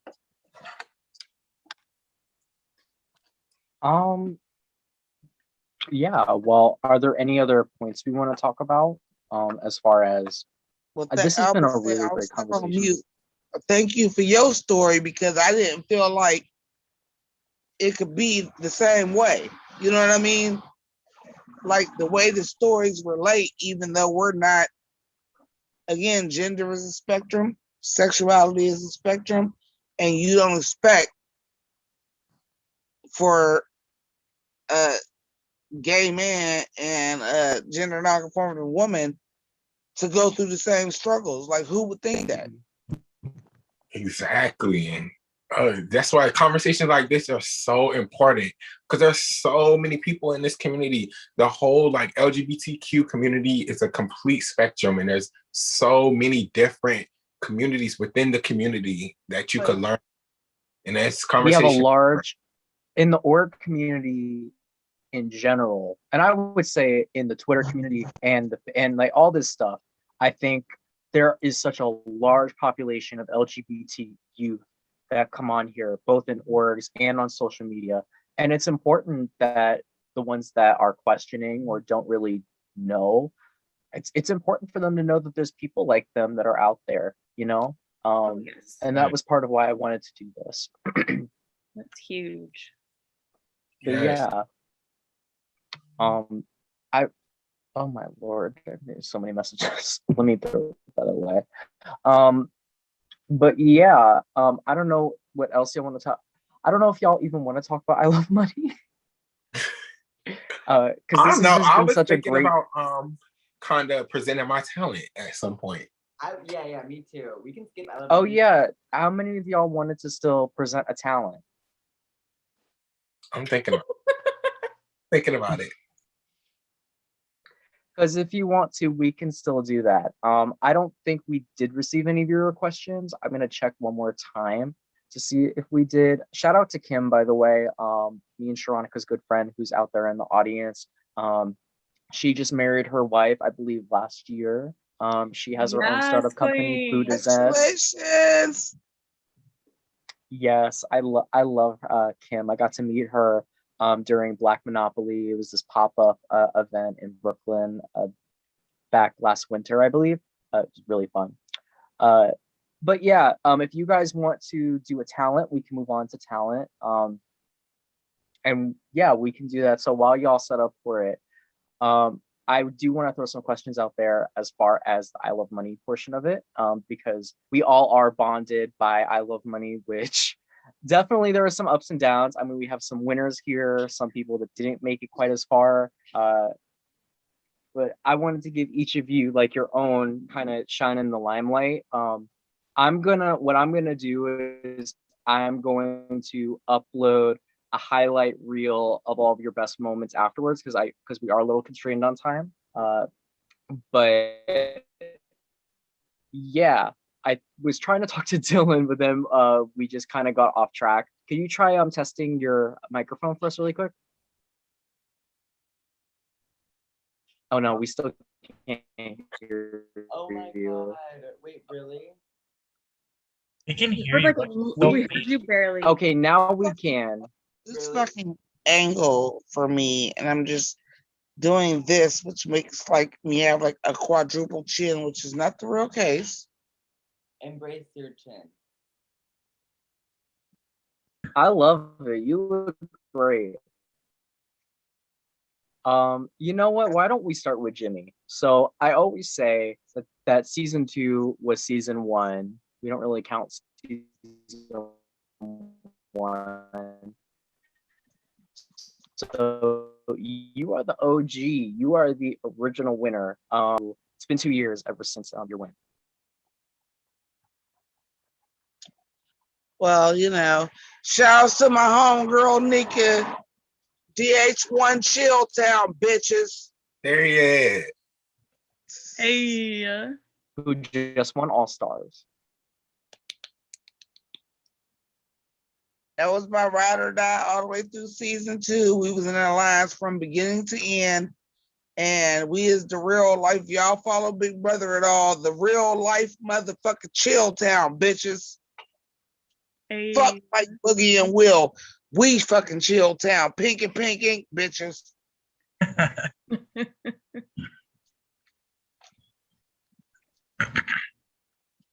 Okay, what you starting with me with? Because the bottle of wine is getting low and I'm starting to feel tipsy. All right, so I guess my question is for you was how did you win and what is it like to be the Richard Hatch, the Will Dr. Will, the OG winner, the one that started it all? Yeah, talk about being a winner. Well, it sucks because I never got my prize. That's neither here nor there. That's a whole nother story that we will not get into tonight. But Yes. I really came into it. I was in the swing of my YouTube channel. I was actually just playing. Dylan was trying to get me to play Ords for like a year and a half. I decided I wanted to play because I always followed what the big YouTubers did, and I started noticing some of those were doing like reality shows. So I said, "Fuck it, I'll do it." I was just like, as long as I don't get booted first. I was just trying to be chill, cute. I know y'all didn't see season 2 like that. Every challenge I was cosplayed for the goddamn challenge, like I was doing the most. I was in cosplay for every challenge to fit the fucking challenge, like I was doing the most. I just wanted to be a big personality, which is just naturally who I am. I wasn't like putting on for the show or anything like that. I just was like, this is gonna help me get YouTube viewers.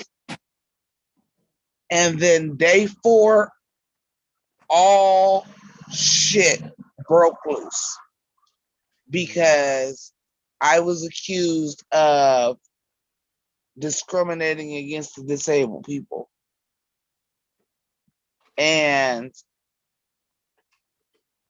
as you can see, because I'm sitting here in this fucking panel, at that time did not realize I was part of the community at all. And I'm like, wait, I've been like the coolest and fairest to everybody. I've been like the only person like treating all the disabled people like they regular people. Like, what the fuck? And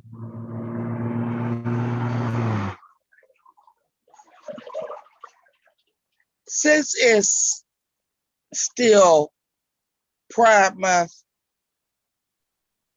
let me introduce y'all to Crystal LaBeija because that shit came out.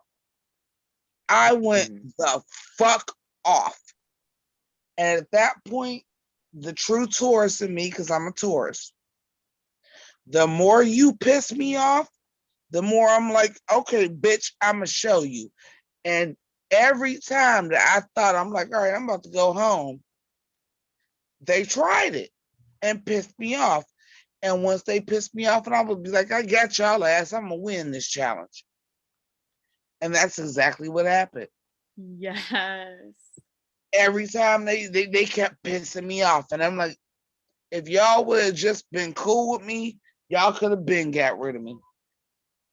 But they kept pissing me off. And every time they pissed me off, I was like, you know what? I ain't going home today. How about that? And that went through. I had a target on my back since day 4. Mm-hmm.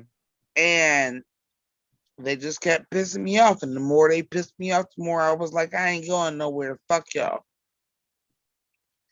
I even got fucking hacked and was trying to quit. Mm-hmm. And then that's when people decided to say I was a fucking alcoholic. Oh, let me show you this drunk bitch about to whoop y'all asses and get y'all the fuck up out of here too. And did. And was drunk the entire fucking game.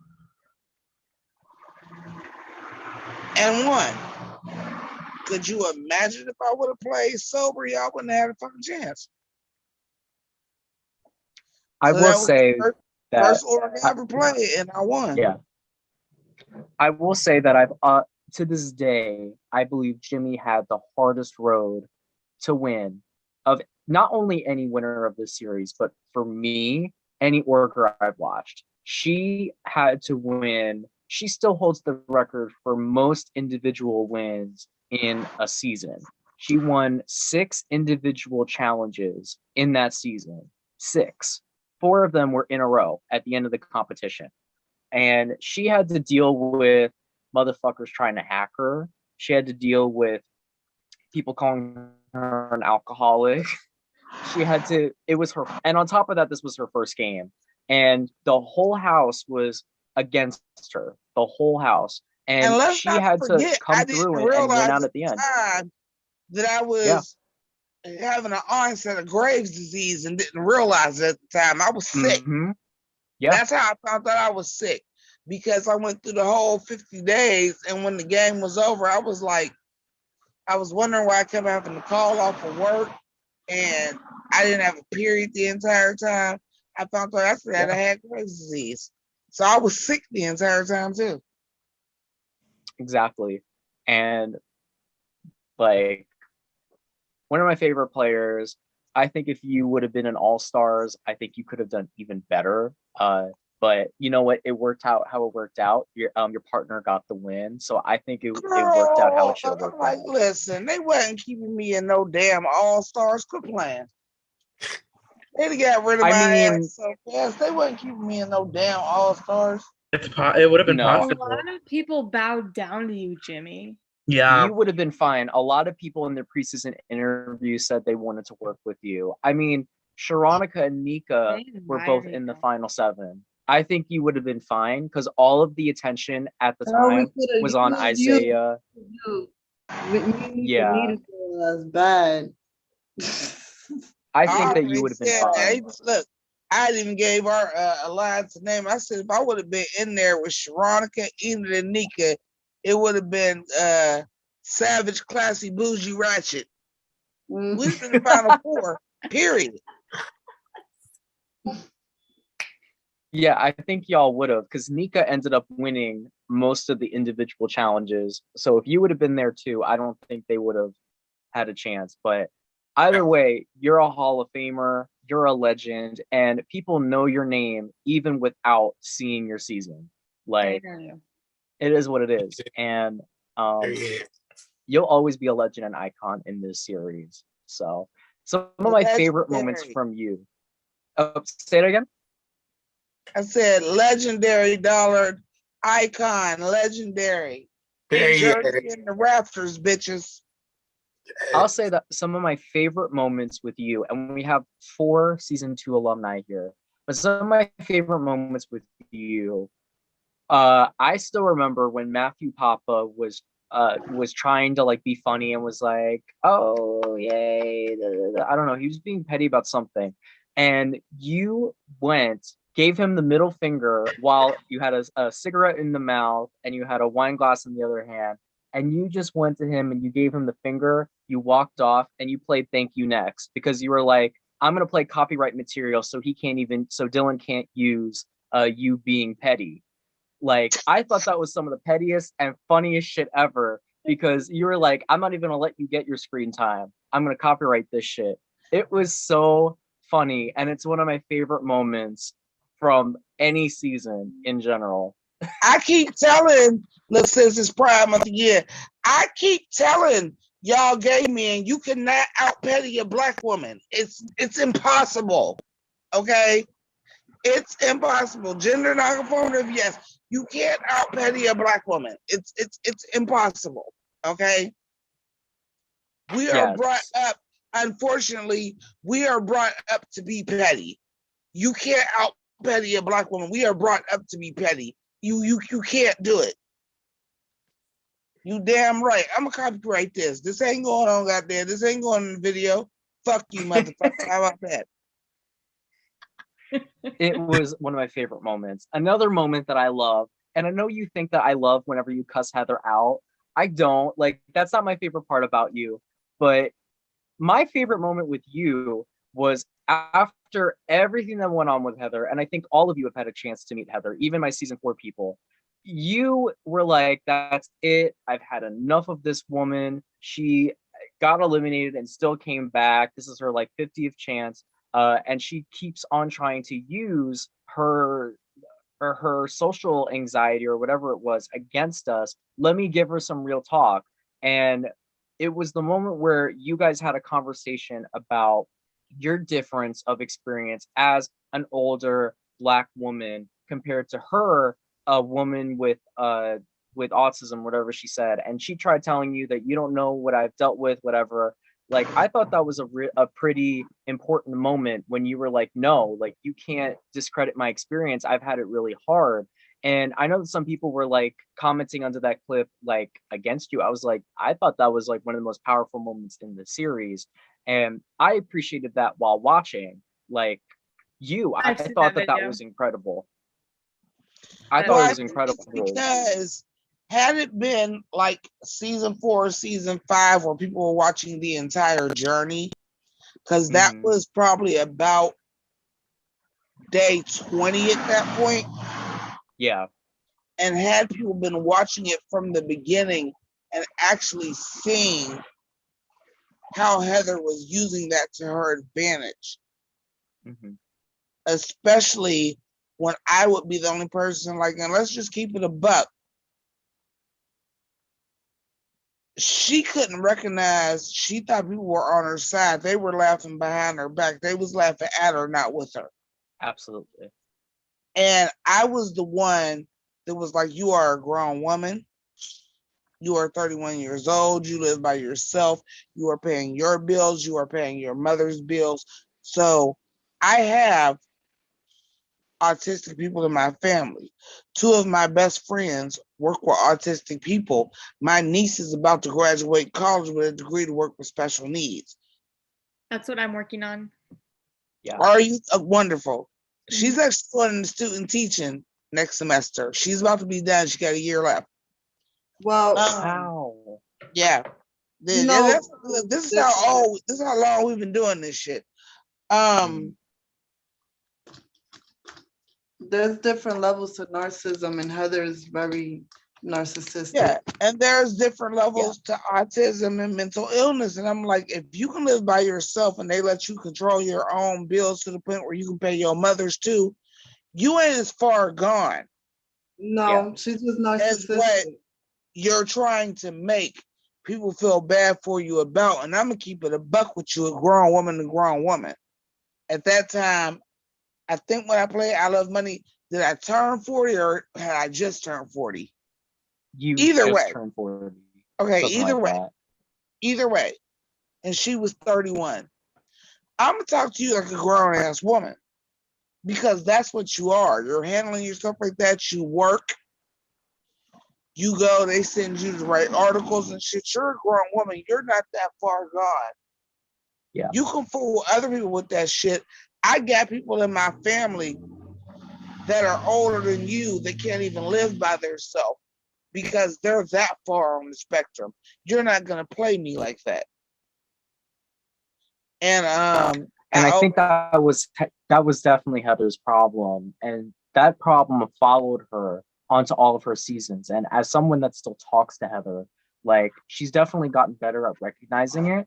But like, even in All Stars, when she's supposed to be all brand new, she got first booed because once again she was making it about her disorder. And I think that she could have made it a positive and been like, look, I can do all of this. But sometimes she discredits herself by being like, well, I have these problems, so I can't do these things. Like, yes, you no, can. she Like, girl, knew better. She knew Yeah. better. That's what I'm saying. I Yeah. have some people in my family that have these type of issues. Rest in peace, Wayne.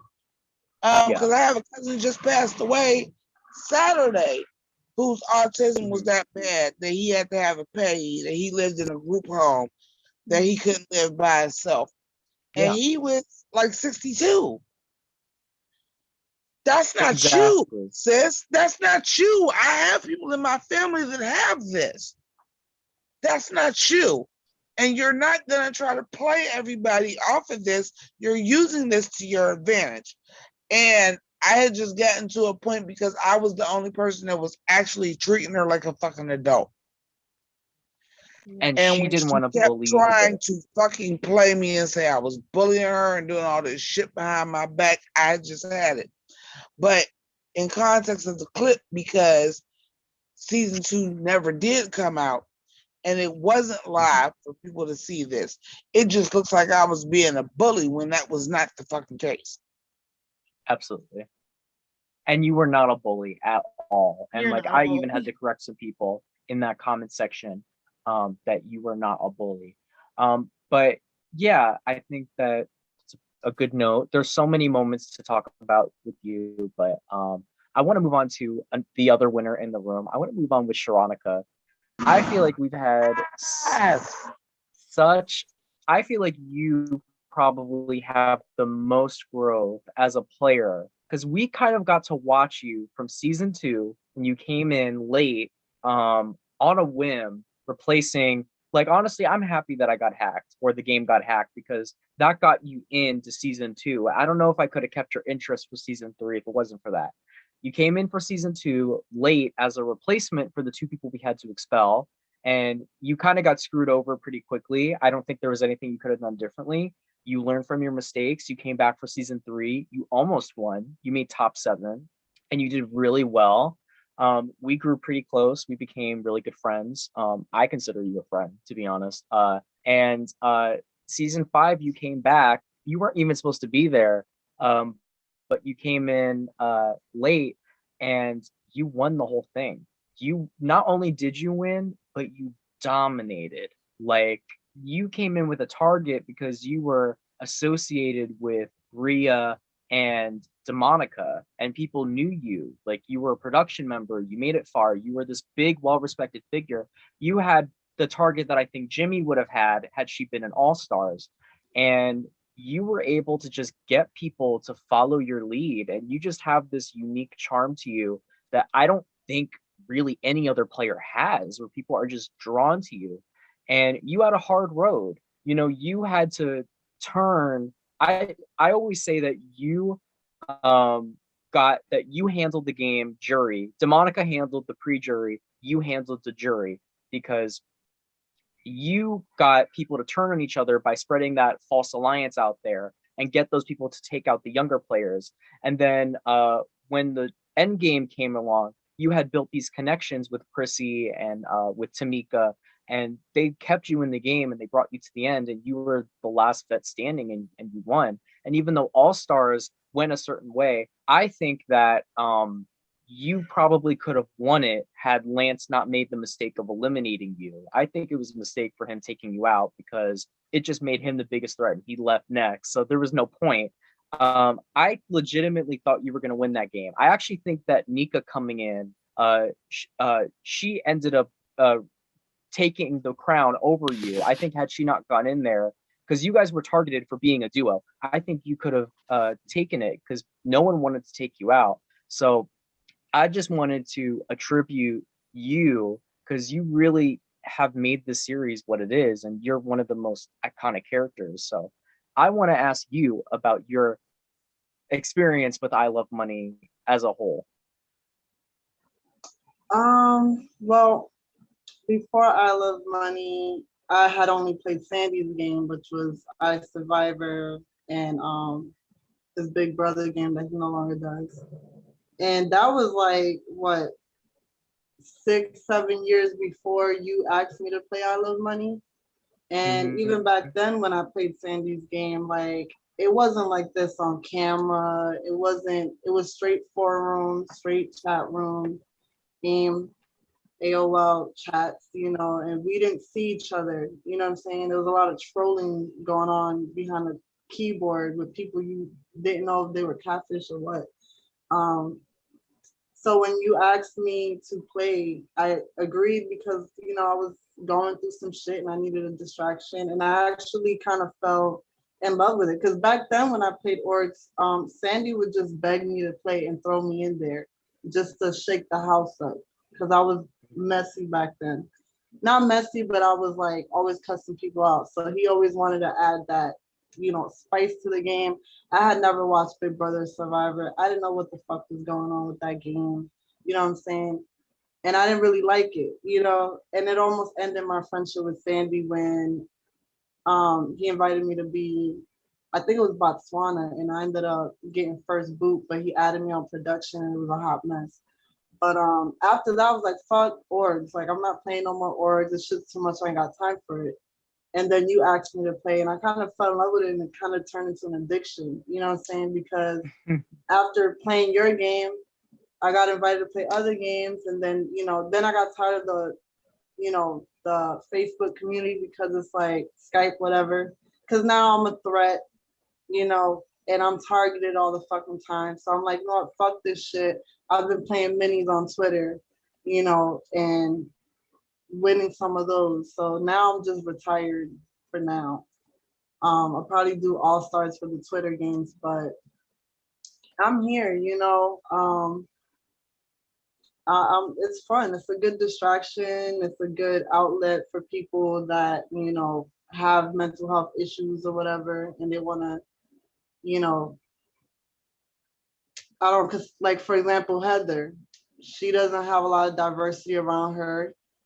Nobody probably wants to be her. She probably doesn't have real friends in real life, but this org community brings people together. Like she's meeting friends, you know what I'm saying?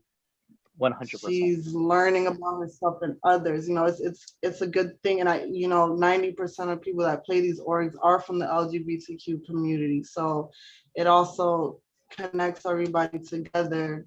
And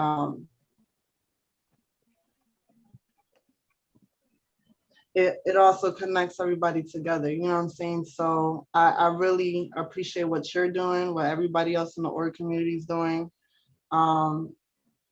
Bye, Sean. Is Sean leaving? No, Jimmy. Jimmy had to. Oh, Jimmy had to bye, Jimmy. go to the store. She'll still be on the thing. She's just like listening in, and she said that we should do a mental health panel, and I actually agree with that. That would be a good. That's something that I was trying to bring up earlier when we were talking about men being on the download. I feel like some of them have some type of PTSD that involved, some type of molestation or, something where they like, were afraid to talk about it. So it's just people tend to project their own issues and bullshit on other people when they haven't gotten the mental health they need, but that's another topic. But yeah, what was your question again about? I just was asking about your experience as a whole with I Love Money, but I think you covered it pretty well. Have fun, I met a lot of great people, and I think it's good what you guys are doing. And also you learn a lot about, how people are in real life. Like some of these people are really like this in real life. It's like a part of their character. Yeah. And some people aren't like this. It's just a strategy. So you kind of learn, a lot about different characters on and offline. I agree with that. Some of my favorite moments with you, if I had to put them out there, because there's a lot. From season 2, you had to send a clip. Everyone had to send a clip to the players in the game, because there was a twist where you had to nominate someone, and you nominated Georgie, which ended up getting her sent home because she did you dirty. And on your way out, before you got eliminated, you were like, fuck this bitch, Georgie. I got your number, bitch. I got you, because you were in an alliance with her that was fake. And when you nominated her, you sent this clip. I have it somewhere, and I'm definitely going to put it in the highlight reel. But you were like, Karma's a bitch, ho, or something like that. And you were wearing like this big fur, and you look so Game of Thrones. It was the funniest shit ever. Season 3, there was a house fight between Lance and DeMonica, and I don't know. I loved how like chill you were the whole time, and you were like, Lance was getting called out for some alliance, and you were like, okay, well, Lance is a messy bitch or whatever. Like, I knew that was who you were. Like, it was so good. And when you got eliminated, you were like to Brayden, I warned you that you shouldn't eliminate me, and when I come back from the jury, you know what time it is. I'll see you in the alumni chat. And then you led the charge to get him to lose. Season 4, when you were on production, you got into an infamous fight with Ida. Probably my favorite fight in the history of the show. While you were trying to take reins as the production member, Ida was being disrespectful to you, and then you guys got into a screaming match for like a good 7 minutes or so. And what are some of the things that you said? Like, I'm trying to remember. Like, you had so many iconic lines. You were like, so she's an abomination, and yes, that greasy, oily bitch, all kinds of shit. Oh, you said, you look oily as fuck, bitch. Take a shower. You wear the same clothes every day. That was that got me so weak. And I'm over here on the bus trying to like keep connection, and I just hear you cussing her out, and I'm like, what's happening? And then I'm like, fuck it, and I just gotta like silence you both. But that was my favorite. You weren't even a player that season. Season 5, you delivered some really great lip syncs. I'm trying to think, what moment did you have from season 5? Oh, you said, look, I can see Rizzo's dick. He got a tiny dick. While while you guys were holding the bottle to make him be like, what? And then in All Stars, when you got into that fight with Isaiah, I've known Isaiah for 10 years. I have never seen him as angry as he was when you two were arguing. But those are just some of my favorite moments with you, just off the top of my head. I don't know if anyone else has any moments that I didn't mention. Because I think everyone here either played with her or was production under her. I can't think of anything specific. Sharonica is just funny as hell. You just highlighted all the highlights.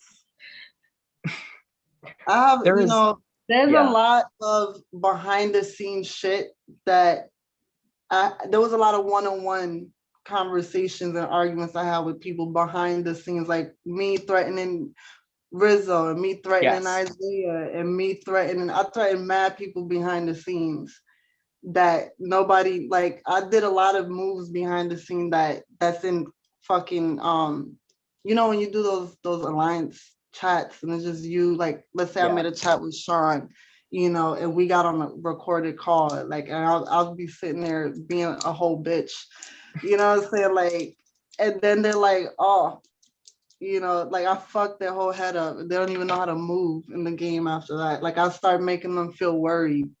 You did that to Rizzo. I remember you put the fear of God in him when it was the night after he almost didn't vote with you. He thought he was gonna get me out, but I paid Bria to fucking drop from that competition so I could stay in the game. and then you took him out the next round. Yep. And then I won the game. It didn't win shit, no cash. Brio actually won something out of it by quitting. Listen, if I ever get stimulus money. Then I had a fight with Janine behind the scenes that nobody ever fucking saw.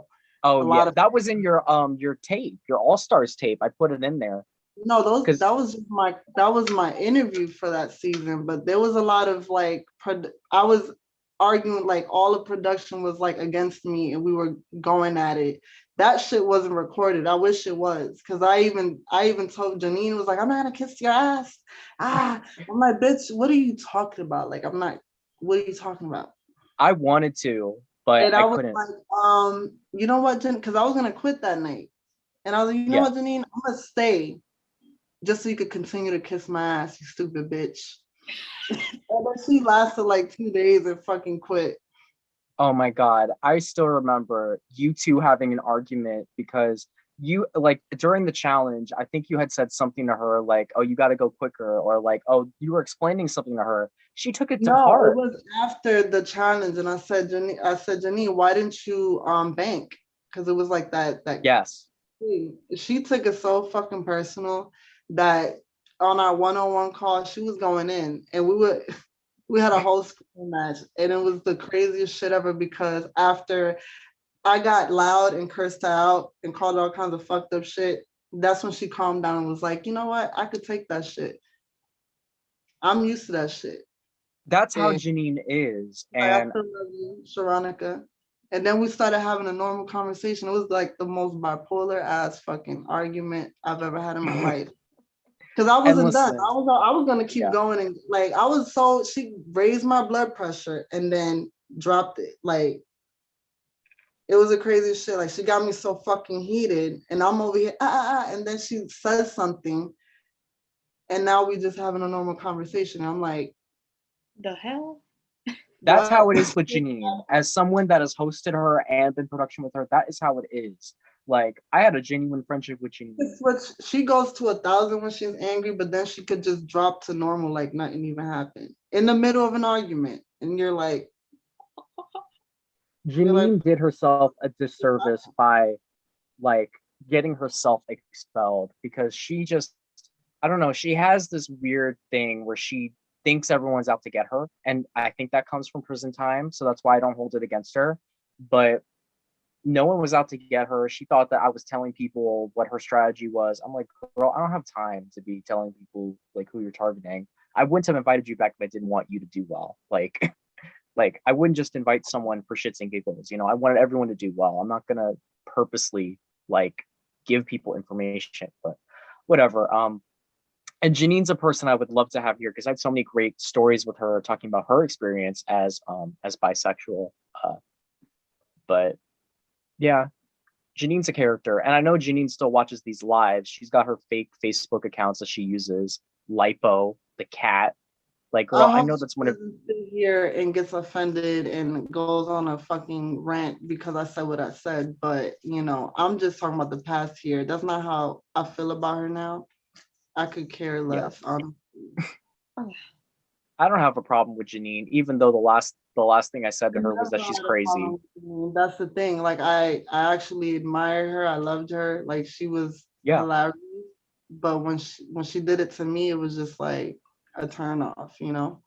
I think she's great. It's just that she needs to be able to trust people more and have a little faith in people. Not everyone is out to get her. Like, you know what I'm saying? But anyway, we were talking about never mind. We were talking about season 4 a little bit, so why don't we move on to season 4? We got Rose down there in the corner. I want to talk to Rose for a little bit, give her some limelight. Hey, I'm still here. Yeah. Do you want me to turn my camera on or? If you want to, yeah. Let's do it. Okay. You know, So, my favorite moment with Rose. My favorite moment with Rose was when she was in the vault ceremony with Duke and I think Tony. It was Duke and somebody. No, Duke. It wasn't Tony, because Tony was it Odd? Odd, Dylan and her, right? Because it was like a double, like two duels were in. So it was Dylan R, Rose, Odd, and somebody. Something along those lines. That was my favorite moment from Rose because like she played that shit so well. Like she almost, I don't know, it was just hilarious. I wish. Wait, what moment are you talking about? I think you got eliminated that round, but so how did I play it so well then if I got eliminated? Grammy after this shit because I don't know if you were like fake crying or what the hell was going on, but like it was fucking the best moment. I do know what she's talking about. You didn't go home this round. This was the round where the house voted you into the bottom, like for no reason. Like even the people that were supposed to work with you, it was you, Amara, Odd, and Dylan, and Tina and Mars that were all in the bottom. And you were like, oh, Odd and Paige are all. You were like crying. You were like, I don't know why everyone's turning against me. But you told us in the diary room, like right after that, you're like, none of that was real. We were so gagged. But like, oh my God. She said she had some information and she was telling Duke, if you send me home, you're not going to find out. Yeah. I said that? That's so good. I'm telling you. Oh my God. This is why I put season 4 and season 2 neck and neck is like the best. Like moments like that shit. But you are probably one of my favorite pre-jury boots that we've ever had. Like, and we were talking about this. You do, and we were talking about this before the live started.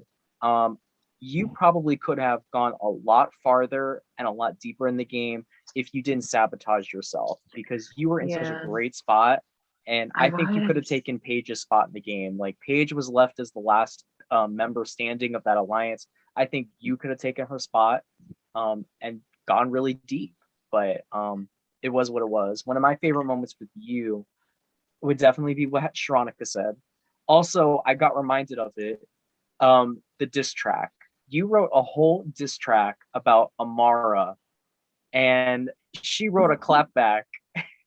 No, she wrote hers first. To bring that up. Because when I came back and I had a minute to think, I'm like, wait a minute, bitch, ain't you the one that came for my daughter? Look how far we've grown. Exactly. And I wish Amara was here because I'm sure she wouldn't have a problem either. My daughter. Knowing her, she just yelled at me for something. Okay, but you're still not gonna come for her though. She ain't here. But look how far we've come, and I was like, is these bitches doing diss tracks? Yeah. I was allowed to do a diss track during my season? What the fuck?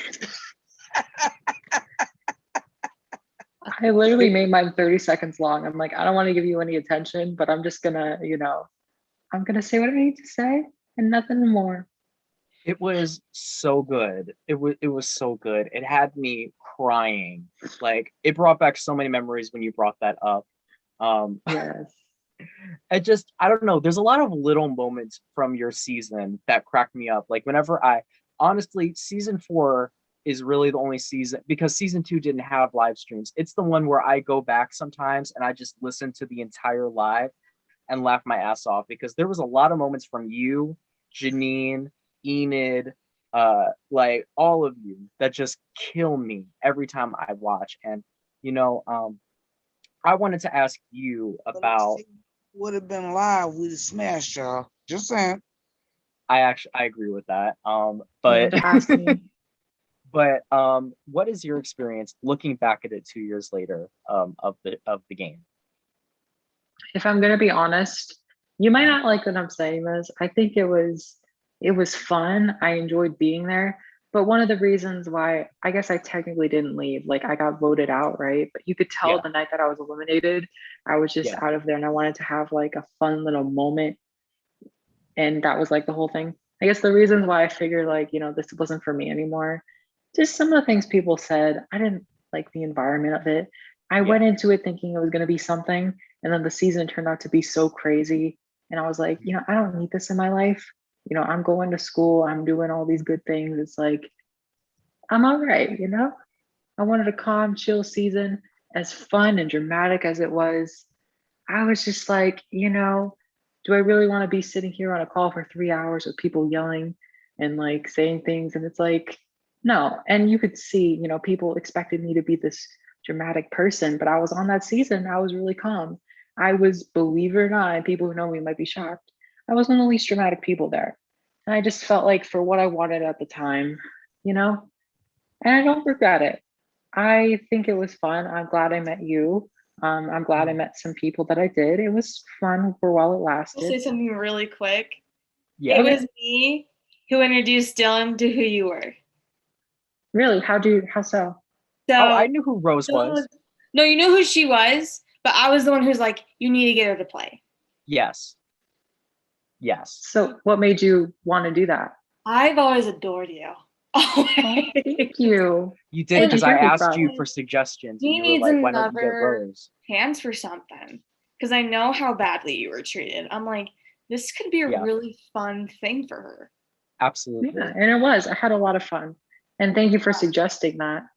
Oh yeah, no, that was like. You know what? Kenzel brings up a good point. I always wanted my org to be a safe haven for anyone, no matter what your background is in the org community. Because I'm very hated in the org community, or at least I was very hated in the org community. And I feel like you were one of the success stories of people that had a bad rep in the org community, and you got a chance to redeem yourself. I mean, that was why Constance ever set foot in this game, God forbid, ever again. That was why Ida stepped foot in this game.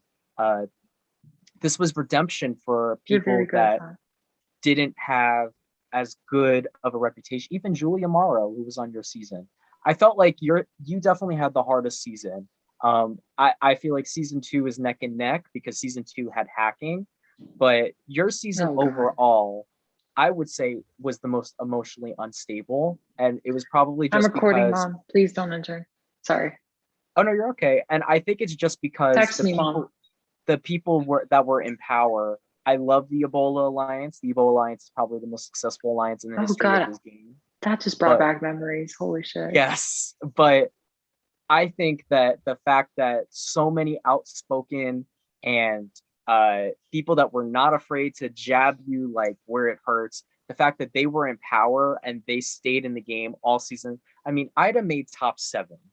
That should not happen. And I love Ida. I've met Ida in person. I love Ida. That should not happen. Janine won the season. Julia's 3rd place. Like, these are the people that made it really far in the game. So it's not going to be an easy season. And I totally respect what you're saying because you definitely were on, I would say, the hardest season. Can I say this? Yes.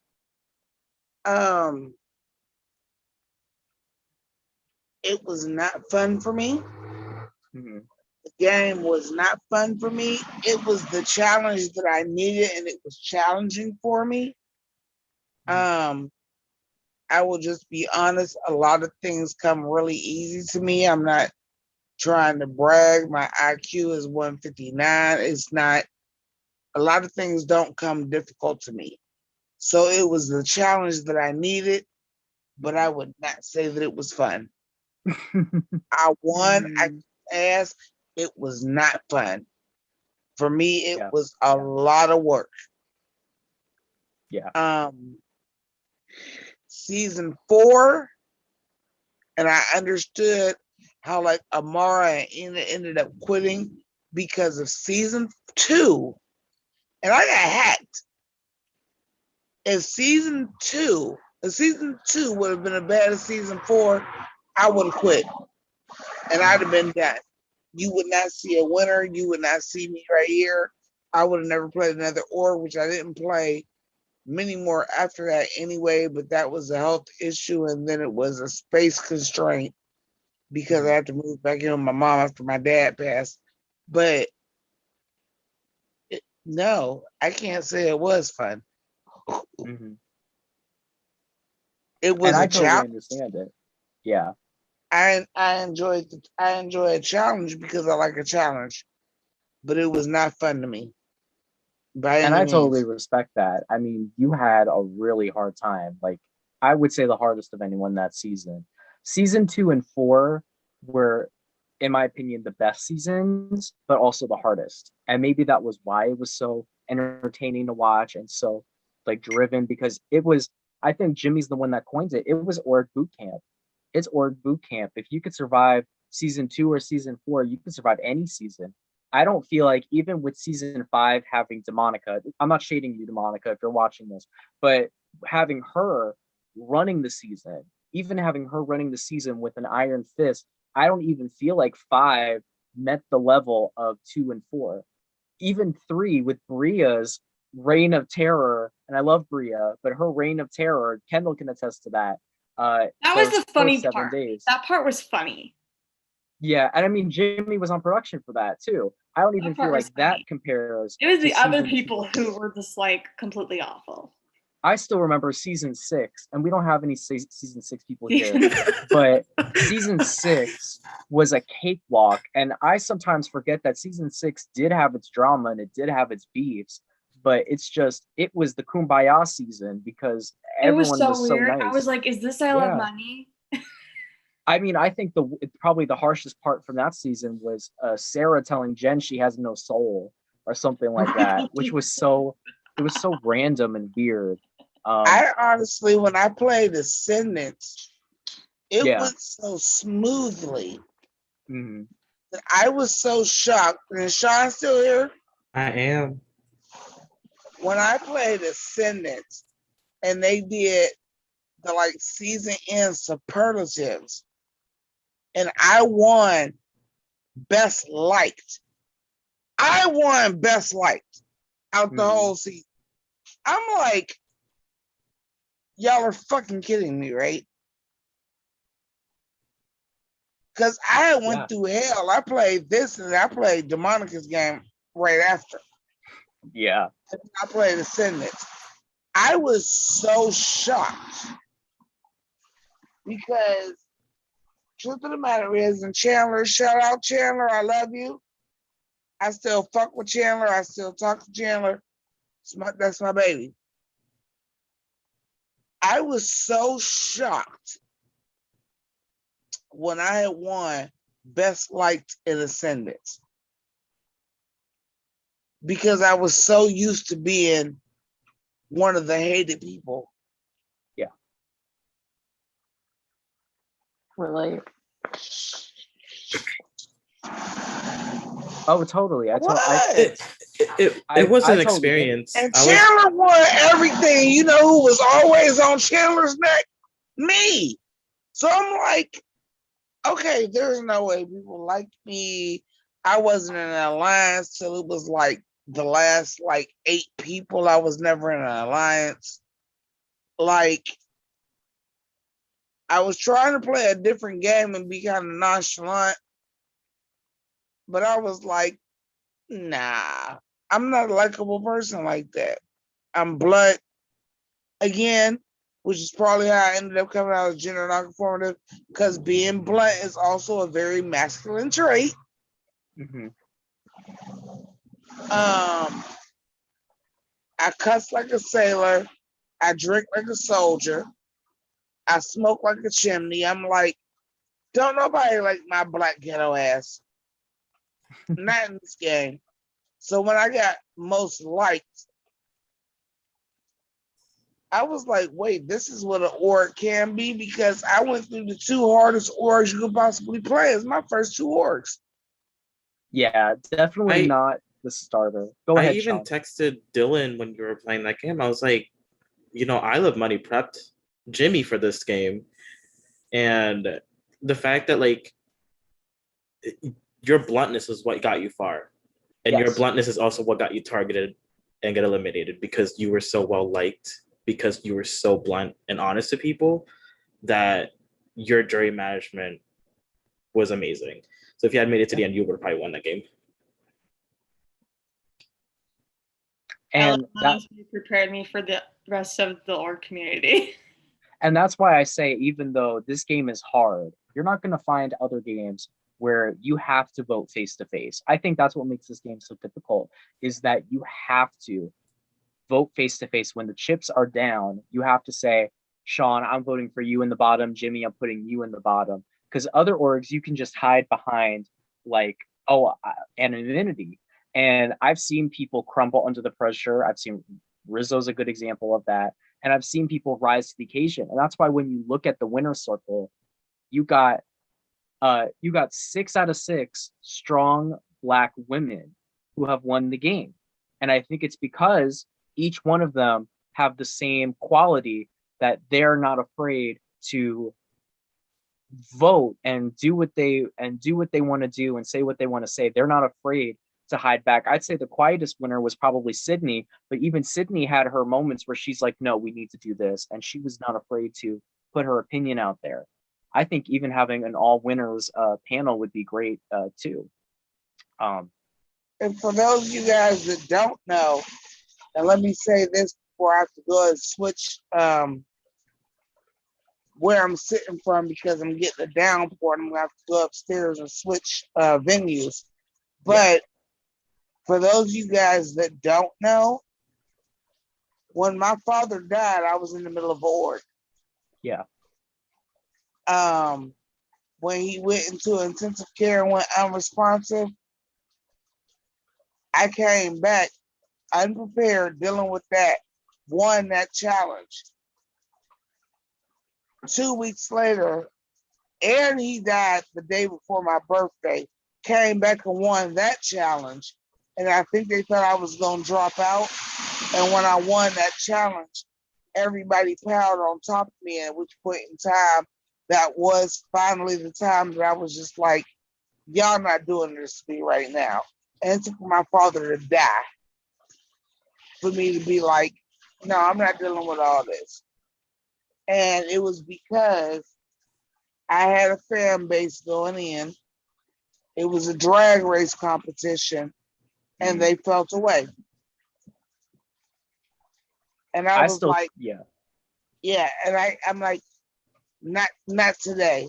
I've dealt with so much harder, but you're not gonna come for me like this right after my father died. And I quit. And it is to date the last org I played. I still think that, because we talked about this when that game was going on, I still think that we need to do a drag race org and do it right, because they were not doing it right, that fucking game. I was watching it like, who has a drag race org and there's no drag queen on the panel to judge? But exactly. I know but some drag queens. Everything that I went through for all of these orgs, it took for my father to die for them to come at me, for me to be like, this is too much. I'm blunt, I'm honest, and a tough if cookie. y'all don't like it, y'all don't have to. But y'all did not just sit here and wait and decide y'all wanted to come at me after my father died, because y'all thought I was gonna quit. And now that I won, y'all feel like, oh, well, she ain't gonna quit and she probably gonna win. So now I'm gonna attack her. I'm done.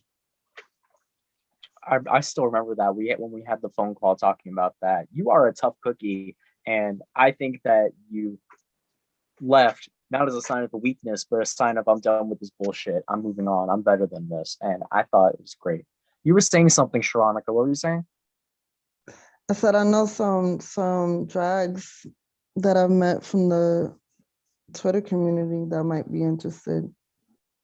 You know what? We'll talk about it afterwards, or maybe tomorrow, Sharonica. We could talk about that because that'd be interesting. Just because I hated that drag race game. I watched Jimmy play it and I hated it. Like they didn't even have queens in there. And the way the game ran. But anyway, I don't want to be negative. But I guess we'll move on to our next person. Try to be as quick. Why don't we do Sean Darrow, who definitely a checkered past with you. Oh, Cash is asking if we're still filming. Yes. So you started in season 2. That was your first game, and you had quite an experience. You were the reason why that whole alliance blew up, and we even found out that those motherfuckers were cheating and hacking people, like indirectly. And you got eliminated. And I remember a really emotional moment in that game. Was the night that you were supposed to leave. You had all of these internalized bad feelings. I'm not going to say the entire story because I don't think it's anyone's business, but that was one of the hardest moments for me as a host, was watching how it was affecting you when that 3-person alliance was just coming down on you. And that was really when I was like, okay, I need to expel these people. Whether that hacking happened or not, I knew I had to kick them out at that point. But you came back, you made it all the way to top 4. I think if you could have won a challenge or 2, you probably could have won the game. Then production happens for season 3. And we won't talk about that. Honestly, like, people tell me season 3 was pretty good. I'm like, maybe it was, but I just have such a bad taste in my mouth about it because production was a mess. Such a shit show from week It was season 3 was a shit show, but it was actually not that bad of a season. I think if I had to change anything, I probably wouldn't have put Hunter in there. I probably would have saved Bria till season. No, I would have still put Bria in there, but maybe I just would have had a better handle on her. Bria taught me so much about how to play the game, honestly. Like, you know, the whole Bria is really smart. She put me on to a lot of the strategy that I had in the next games. Bria is super intelligent, like, and people don't give her credit. I think if she really put her best effort in this game, like, she came back to season 5 and she was putting effort in, but she was traveling. I think if she legitimately came in, was like, okay, I want to win. I'm not going to do any bullshit. I think she could win this game. Like, if she were to come back again, I think that she could be a real threat to win. Like, honestly. Yeah. Like, seriously. But anyway, we're still talking about Sean. I wish Bria was here, but Bria's in another game. I think that's why she couldn't come. But Bria's another one of my kids. Hey, Bria. After season 2, y'all had a great bond, but we'll talk about that another time. So season after that season, I didn't think I would talk to you again, let alone you play again. And you come back for All Stars, and at first I didn't envision you being an All Stars, but then I was like, because a lot of people were like, Sean needs to be there. And the more I thought about it, I was like, he is an All Star. Like, he was one of the shining people from that season. Like, he has to be there. I mean, they have to be there. So, but it wasn't at the time. But then you came into All Stars. You had a rocky start. I think Demonica quitting definitely helped you. And it sure did. You were able to recover many times. You were a target for a big portion of that game. And I never thought you were going to make it to jury, let alone top 3, just because of how many times you were targeted. But people found their ways of making themselves bigger threats. You were really good at putting paranoia in people's heads, and you made top 3. And you could have won that game had Gloria won over Enid at that final 4 and Mika got taken out. I think that it was your game to lose at that point. And I think you probably are the best liar or the best snake-esque player that's been in the game that we've had. And no matter how people feel about you, like that can't be taken away. The But best player to take duos to the end. Yep, that's me. oh my gosh. But yeah, I wanted to ask you about your experience with this org. Honestly, as much as like the shit talking like we've developed within the game, even outside of the game, like just on a Dylan and Sean perspective and friendship level, it has gone through the roof. Like season 3, that's season 3 to like what, season halfway of season 4, we weren't friends. To the point where like season, like at the end of season 4 onward, we were able to like fix things and realize that like I realized that like being petty all the time is tiring. Fighting people is tiring. So then like it was to the point where like 3 weeks ago we met up. So I love money to me, like as much as like other people have bad taste in their mouth, like for me it's like something that I cherish because one, it's my first org. 2, it opened me up to different communities. I wouldn't know the Twitter world if it wasn't for like you, other people who were part of the Twitter world. So like it was like a connection to different, like it was an outlet to different things. So that's why like also it's like the best placements I've done in an org too. So I can't forget about it. Oh, I'm really happy to hear that. Honestly, no matter what anyone says about this game, there's people that hate me, hate this game, but are still friends with people from this game or have found other orgs or other people through this game. So I think that no matter what your experience was in this game or anyone's experience, I mean, this game has definitely built friendships and built communities. I mean, even this one girl that told me that I allowed her to be bullied in my game. You still found a whole community of people through this game. Someone from your season with 2 N's. But yeah, I think some of my favorite memories with you would probably be when Matt, and I think Matthew Pop was the reason why we had a problem. Matthew Papa sabotaged that game so much. Like, I wish he was never there. I didn't even want him there.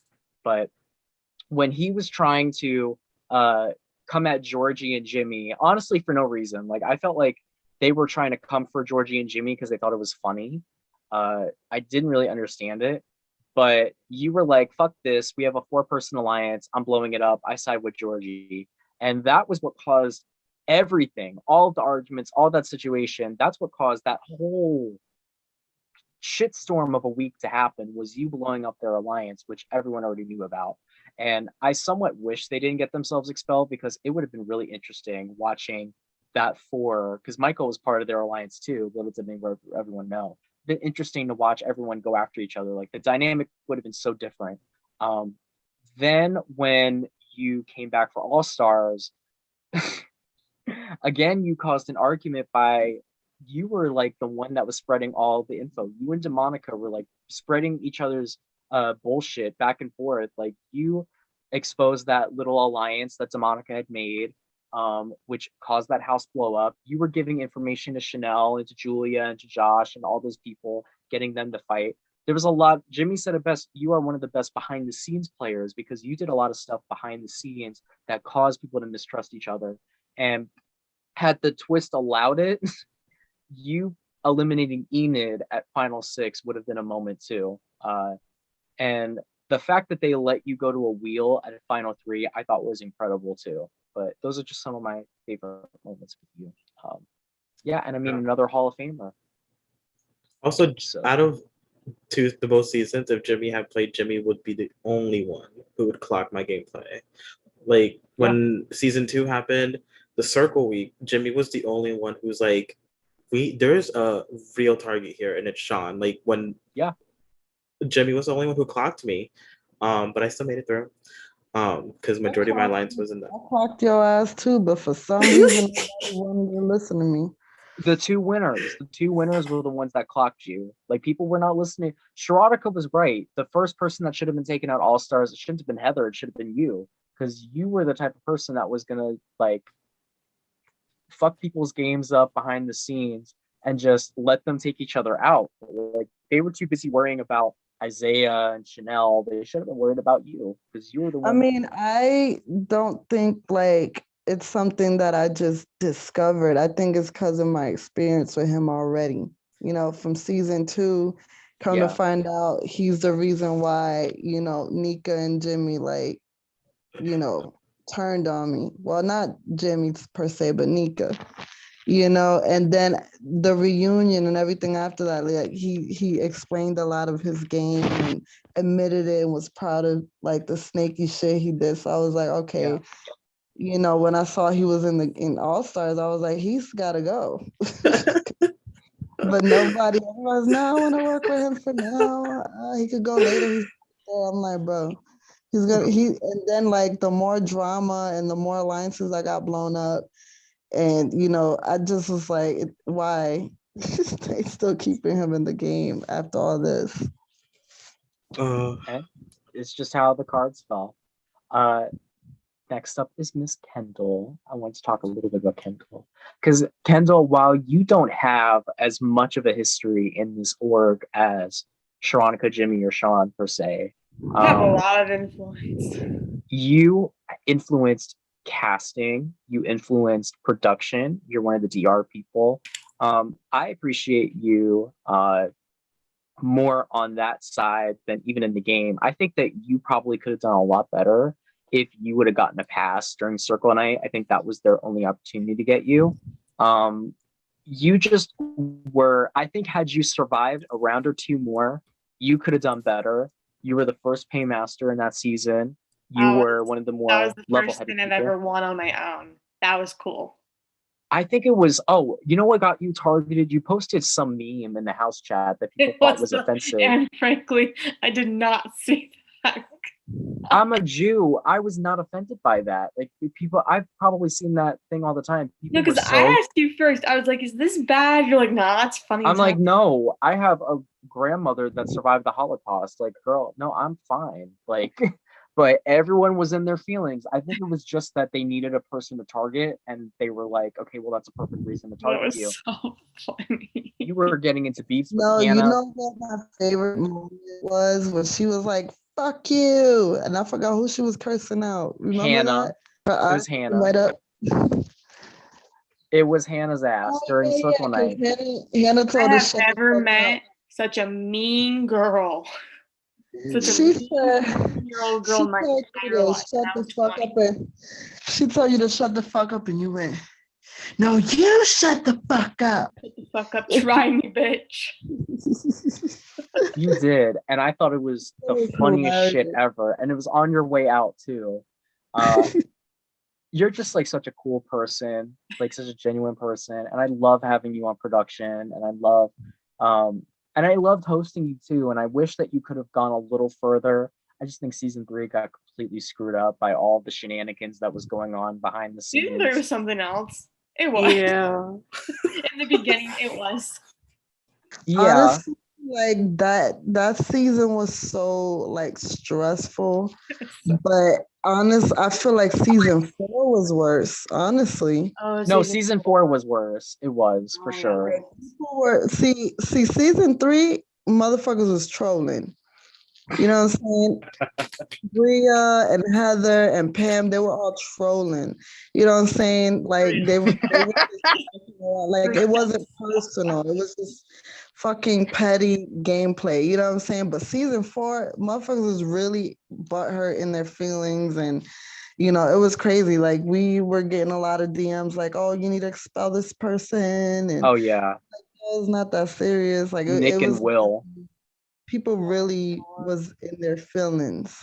To be honest, now that I think about it, I think what season 3 was it was the aftershock of season 2. because after season 2 ended, there was so much drama going on in the alumni chat between Heather, Pam, Bria, Hunter, Sharonica, Demonica, and all of those people were on season 3. They were all on season 3. So it was kind of just like that first half. Yes, we was already beefing before the game started. And then like, man, the all the receipts getting taken from you and us creating, like, we were like plotting on sabotaging. And then I waited till I was eliminated to like tell you the truth, like I was involved in that shit. Yes, that was the most pettiest shit I've ever seen in my life. But now I that I was like, think about yeah. it, And then I gave you back all your chats and shit. you did, But which I I appreciate. think it was too late because like half of the footage was already expired. Yeah, but I got pretty much all of it. But season 3, the first half of that season was all about the veterans and just their issues on their own. And then the second half was kind of where the newbies took over, and the newbies were like, okay, it's our game now. And I mean, you and Heather were there. Veterans. Oh man. It's just, I never thought about it, but like I got caught up because I didn't, I wasn't viewing it as, vets versus newbies at that point. You weren't. I wasn't viewing it that way, but when it came down to just me, Heather, and Gloria being left, like, it made sense. Like they was like on a mission to get the vets out regardless. And they kept Heather around because they knew they could beat her. There was a lot of other people who I wanted out way before any of y'all. It was just, honestly, I think season 3 had the best cast, like one of the best casts, even if the season wasn't the best, had one of the best casts. It's just, I think that if Bria and Hunter and Pam all didn't get expelled / quit, it would have been such a better season. Like, I don't know. And I will give this to Pam. Shout out to Pam. You know what? We'll give Pam a little bit of props before we move on to our last person, Dylan. My favorite moment of that season, and one of my favorite moments of all time, is when Heather walked in the door as the last veteran. I still remember this. Immediately, all of the veterans' faces were cracked. It was the face crack of the century. Everyone was immediately pissed. And Pam sat there and got into an argument with her the first second that Heather walked in the door.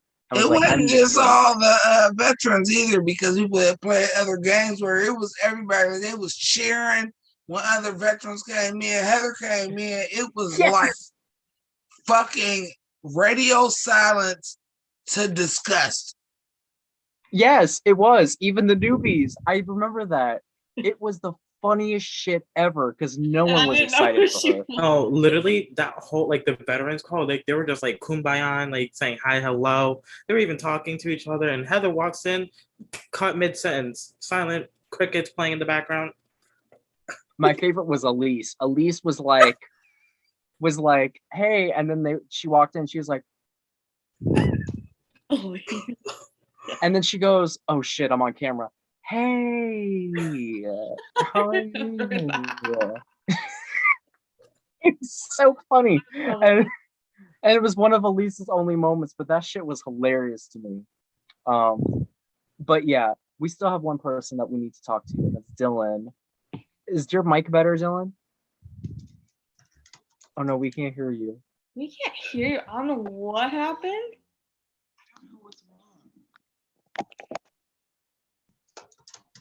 Oh, Keisha said in the chat, Sharonica, I thought you were gonna win All Stars. Honestly, I did too. Still no. Like we can, but you're really far away. Really?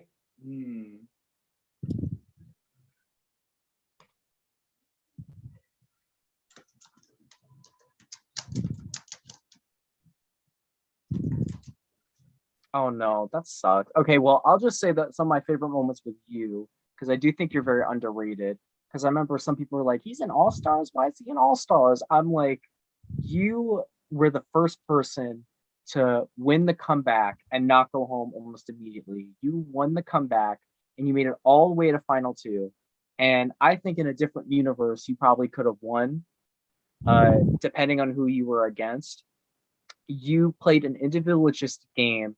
I think both times that you played, and I think you were just done dirty in season 7. You just were not connected to anyone, so you kind of were just like the fallen soldier. I think maybe had Jonah not been connected to someone else, you might have been safe and they might not have gone after you.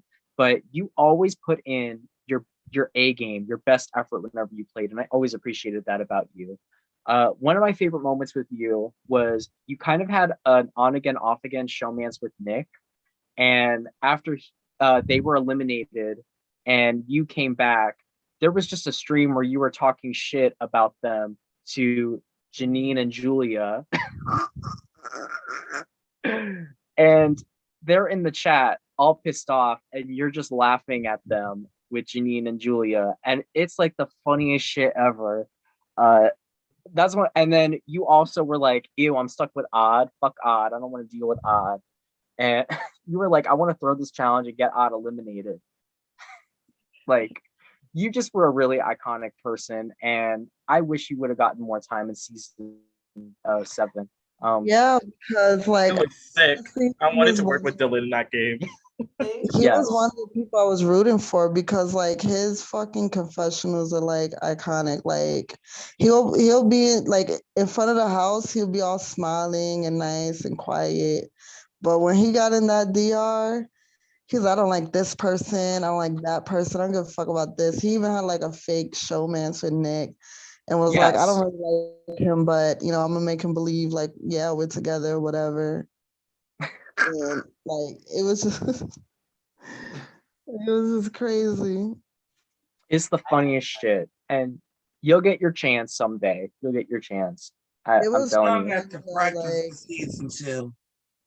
Say it again. My DMs were fucking iconic. Oh my gosh, I still have all of your confessionals from season 2. And costume and all. Like my DMs Yes. were fucking iconic. You I was said in costume my entire season except for when I won. Cause they're just like, fuck it, let's just do the winner. The one time I have no makeup, no costume, they're like, Jane Pink, you are the winner. I'm just like, I ain't got no wig. It's my real hair is just like furrowed out. I'm just like, really, all these cute ass costumes and shit I had on, and I won with like my real hair, no makeup. you look good. It was perfect. It was perfect the way that you won. I will say my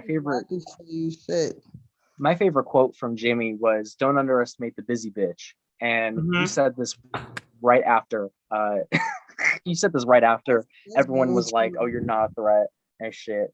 And you were just like, this was on day like 2, and you were like, I almost won this first challenge. I didn't even put any effort into it. Like, don't underestimate me. And then you won, and that's what it is. So I think that we're good on talking about season thing. If y'all still wanted to do your talents, we can do the talents and kind of. I'm still down. Yeah, we can do the talents and then we'll kind of wrap this up. I guess the last thing I'll say about our little I Love Money moment bit is that all of you contributed something really good to the series. And that's why I love our LGBT community, especially in this game. Like, y'all brought it every single time. You brought it every ball. Rose is like, yeah, that's me. And any of you on any season would be amazing, like whatever. And that's why I love all of you. That's why some of you have been back multiple times, or I haven't had a chance to use some of you for a second time again, but that's why I've always brought y'all back. Broad's been fun. Yes. So, okay, so which one of you wanted to do a talent? So it's Kendall, Dylan, Rose, and that's it? Okay. So I guess we'll start with Kendall. So Kendall, what did you want to do? Okay, let me get my phone. Oh my I God. can't wait to get my fucking, I got like a shopping cart online full of vibrators. Okay, so I want to, and that was everything. Can't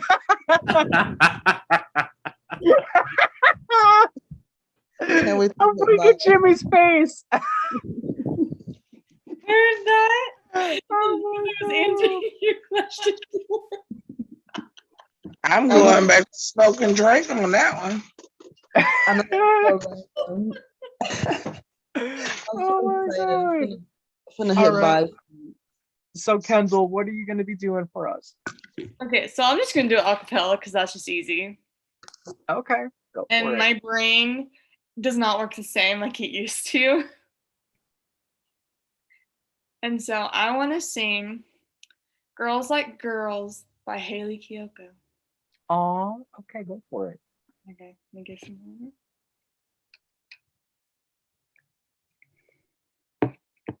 Don't be forgetting the song. I might need the lyrics. My brain is the worst right now.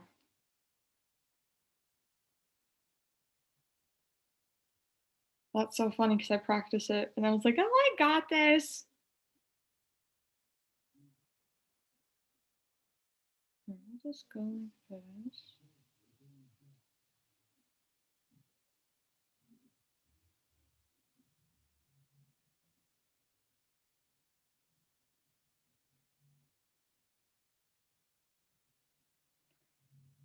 Okay. Oh, there we go. Okay. Stealing kisses from your missus doesn't make you freak out. Got you fussing, got you worried, scared to let your guard down, boys. Ooh, boys. Tell the neighbors I'm not sorry if I'm breaking walls down, building your girl's second story, ripping all your floors out. Saw your face, heard your name, gotta get with you. Girls like boys do, nothing new. Isn't this why we came? Gotta get with you. Girls like boys do, nothing new. Boys always gonna steal your thunder. Watch me like a dark cloud on the move, collecting numbers. I'ma take your girl out. We will be everything we'd ever need. Oh, don't tell me what I feel. I'm real and I don't feel like boys. I'm real and I don't feel like boys. Saw your face, heard your name. Gotta get with you. Girls like boys do. Nothing new. Isn't this why we came? Gotta get with you. Girls like boys do, nothing new. I've been crossing all the lines, Kiss your girl that made you cry. Boys, saw your face, heard your name, gotta get with you. Girls like boys do, nothing new. Isn't this why we came? Gotta get with you. Girls like boys do, nothing new.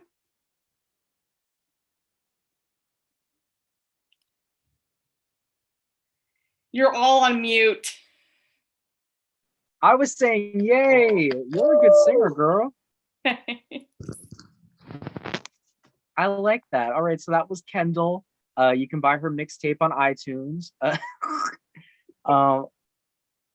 Dylan, you can go. What do you want to do for your talent, Dylan? I'm gonna do an art showcase if that's okay. Yeah, go for it. Cool. I just wanted to briefly, it won't take too long. I just wanted to show off some of the earrings that I've been making. I'm wearing the first pair right now. They say murder, kill. I make them You made them? myself. And yeah. And then I also have, I want to show some other pairs I'm making. These ones say deja vu. These ones are one of my favorites. Deja vu. Cute. And then I have these ones. Actually, they're all my favorites. I'm gonna say that. These ones say Jinx. It's kind of hard to see with the light, but Jinx, and they're pink. And then the fourth pair I made, it says, it's this one, it says, fit hot guys have problems too. Those are my earrings that I personally make.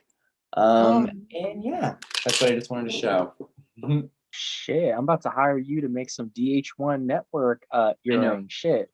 Maybe someday you could buy my earrings, but right now I usually just like wearing them out. I love glam, it. That Thank is you. great. Honestly, from here, I would have never guessed that you made those. Put them on Etsy. You'll see, maybe one day I'll launch one for y'all, but right now I just like for myself. I gotta say too, I love your little Jonathan Van Ness moment that you got going on right now. with I my like hair. the mustache. Oh, With the and- hair and the mustache, True. like beard situation. I like it.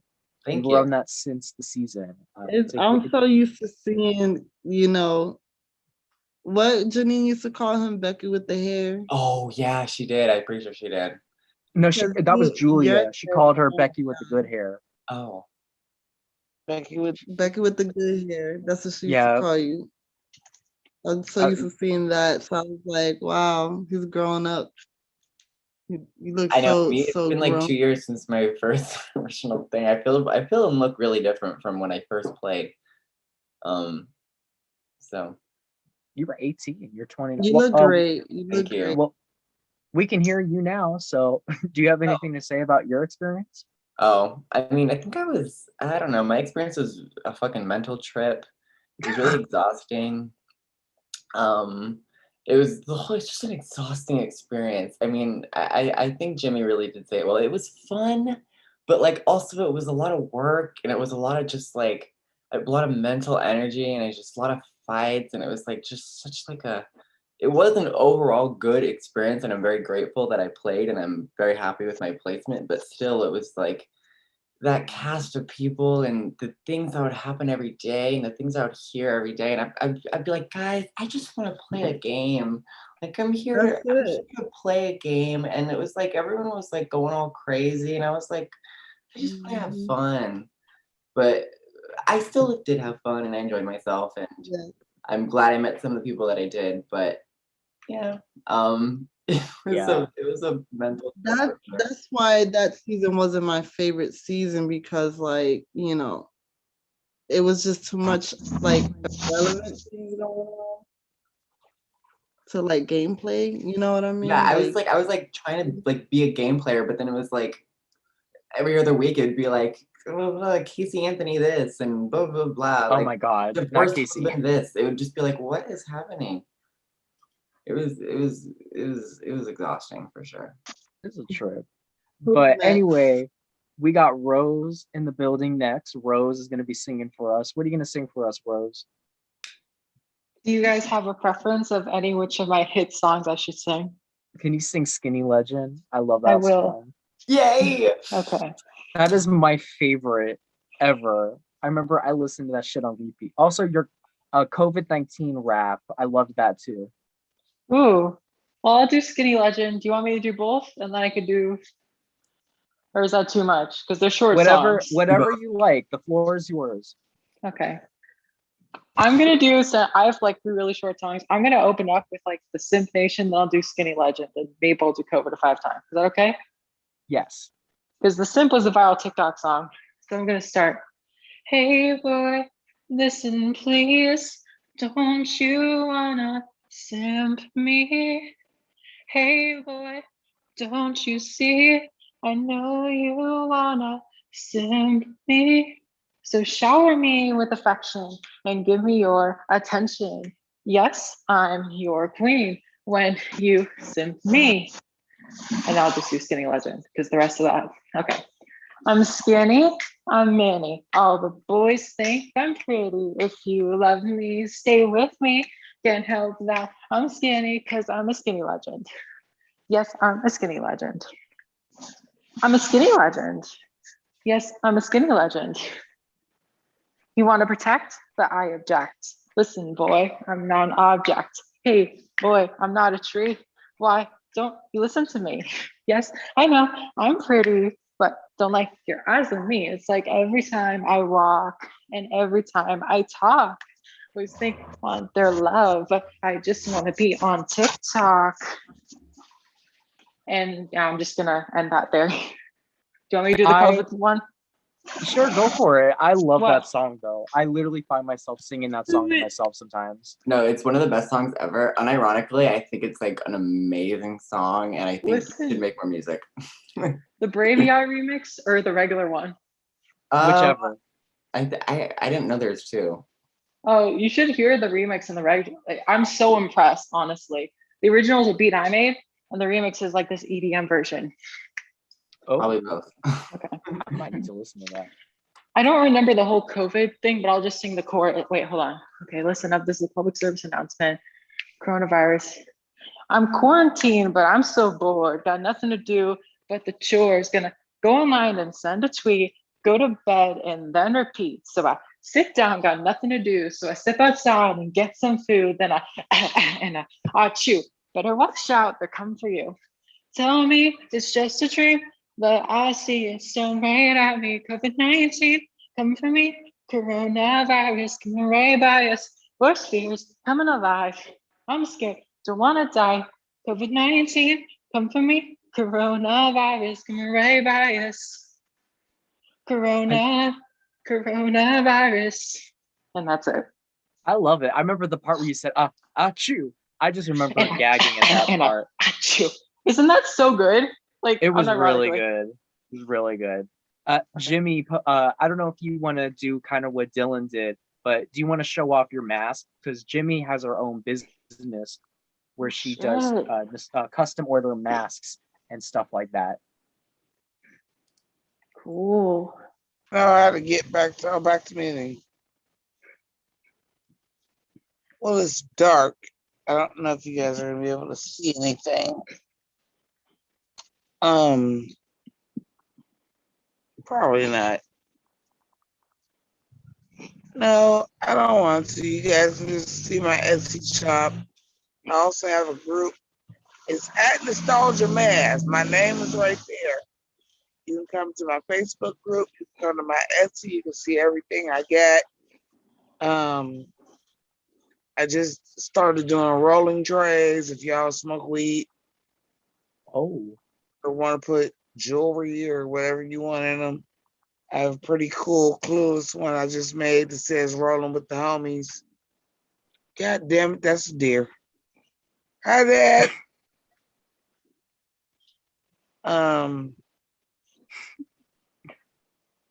Then I guess that we'll end it here.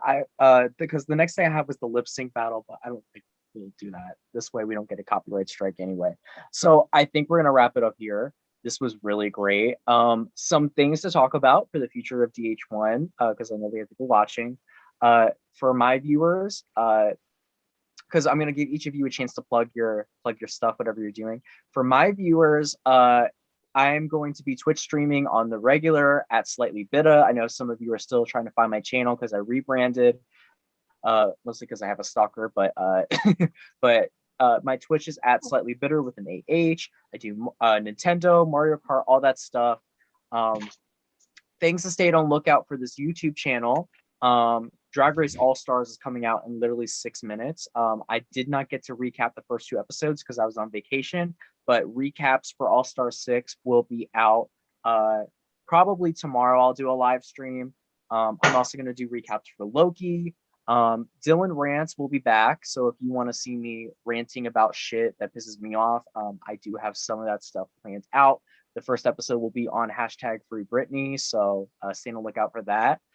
As far as I Love Money content, I do have some clips coming your guys' way, mostly from season 2 and 4, because they haven't gotten as many clips yet.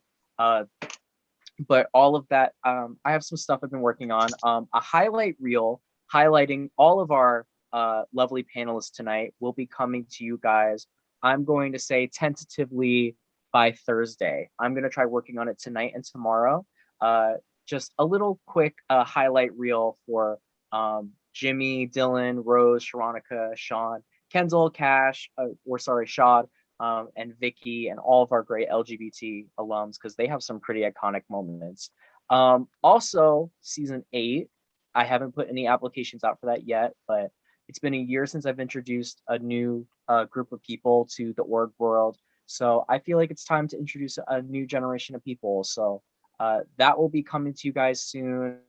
I still need to make the application. I haven't been home, so I haven't had time to. So if you want to join our lovely panelist of people and become a DH1 alumni, join our Facebook group, the DH1 network, and stay on the lookout, because who knows, you could be the next Jimmy Pink or the next Sharonica and win this game. As far as everything else, I did minis for a while. I might bring those back soon, so stay on the lookout for that. I just wanted to change it up a bit and do a reunion special rather than a mini special for Pride Month, because I thought it'd be great. Give me some feedback. Did you guys like this panel? Did you like this little reunion special? We talked about possibly doing a mental health one. Maybe we could do that next. Maybe we can do an all winners panel. Maybe we'll do a season reunion. We'll take a season and bring back all the people for it. Whatever you guys like, give me some suggestions on that. And yeah, I think I covered pretty much everything. The only other thing to put out there is that there may be some new reality shows besides I Love Money that come out. So that's what to keep on the lookout. So that's all from me. Now I'm going to go one by one. If you have anything to plug, this is your time to plug it. We'll start with Kendall. Okay. Hi, I have a YouTube channel called The Kendall Diaries. Please subscribe. It's literally just me doing whatever the fuck I want. It's fun. I'm a very quirky person, so you'll never be bored. All right, Sharonica.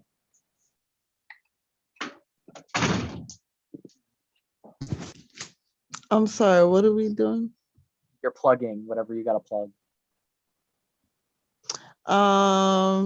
My friend Kim sells Buddha Zest tea. You can find it all over my Facebook. She also sells earrings, and she does catering for Haitian Caribbean food, vegan food, over there in Colorado. So if you're interested in any of that, look at Buddha Zest. No, actually it's Elevated Brew, I think, on Instagram, but it's like buddhazest.com. Sharonica also goes live on Vigo at XX. Is it Hayes Baby on there? XX Hayes Baby. I XX. live stream on Bigo. My username's XX Hayes Baby. All right, I know that's right.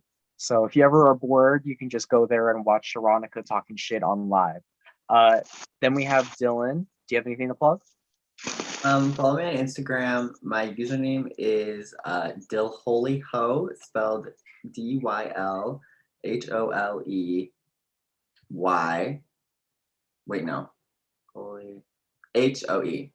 Anyway, you'll probably find me if you just do DYL. Like, anyway, follow me on Instagram. Then we have Rose. Yes, I would like to plug my TikTok, which is at Rose Malay, my YouTube channel, which is at Rose Malay, and my Instagram, which is It's Rose Malay. Please follow me there if you want to. I am a very interesting person, and I think I make entertaining content. So yeah. Thank you. Sean.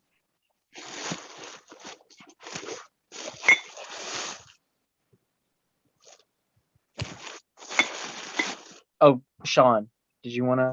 Oh, my Wi-Fi cut out for a sec. Okay. Yeah, you can follow me on Twitter at thatpinoyk. Also on Twitch, I'll be streaming soon enough, hopefully. Also on Instagram, thatpinoyk. Also, I am your graphic designer for that at Silent Podcast. So if you want to see anything anime podcast to reality TV podcast to Disney Channel original movie podcast, you can follow them at silent_podcast because we're anything but silent. Thank you for plugging that. I meant to plug that too because I do Drag Race recaps there as well, but love that. And then we have Jimmy. Oh, me? Am I unmute? Who else? Yeah. Yes, at Nostalgia Mask.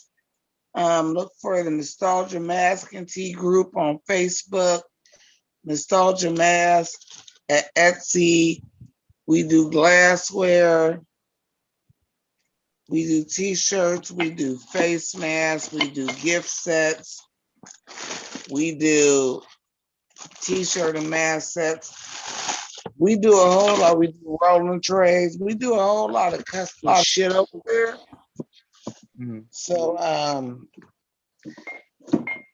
it ain't just what's being sold. I can put whatever you want on pretty much anything for a price. So you need a gift or you need something special or you at a fandom that you can't find an item for or it costs a ridiculous amount of money, holler at me, I'll make it happen. Well, thank you. I wanted to quickly give a shout out to some of the people that have been watching us.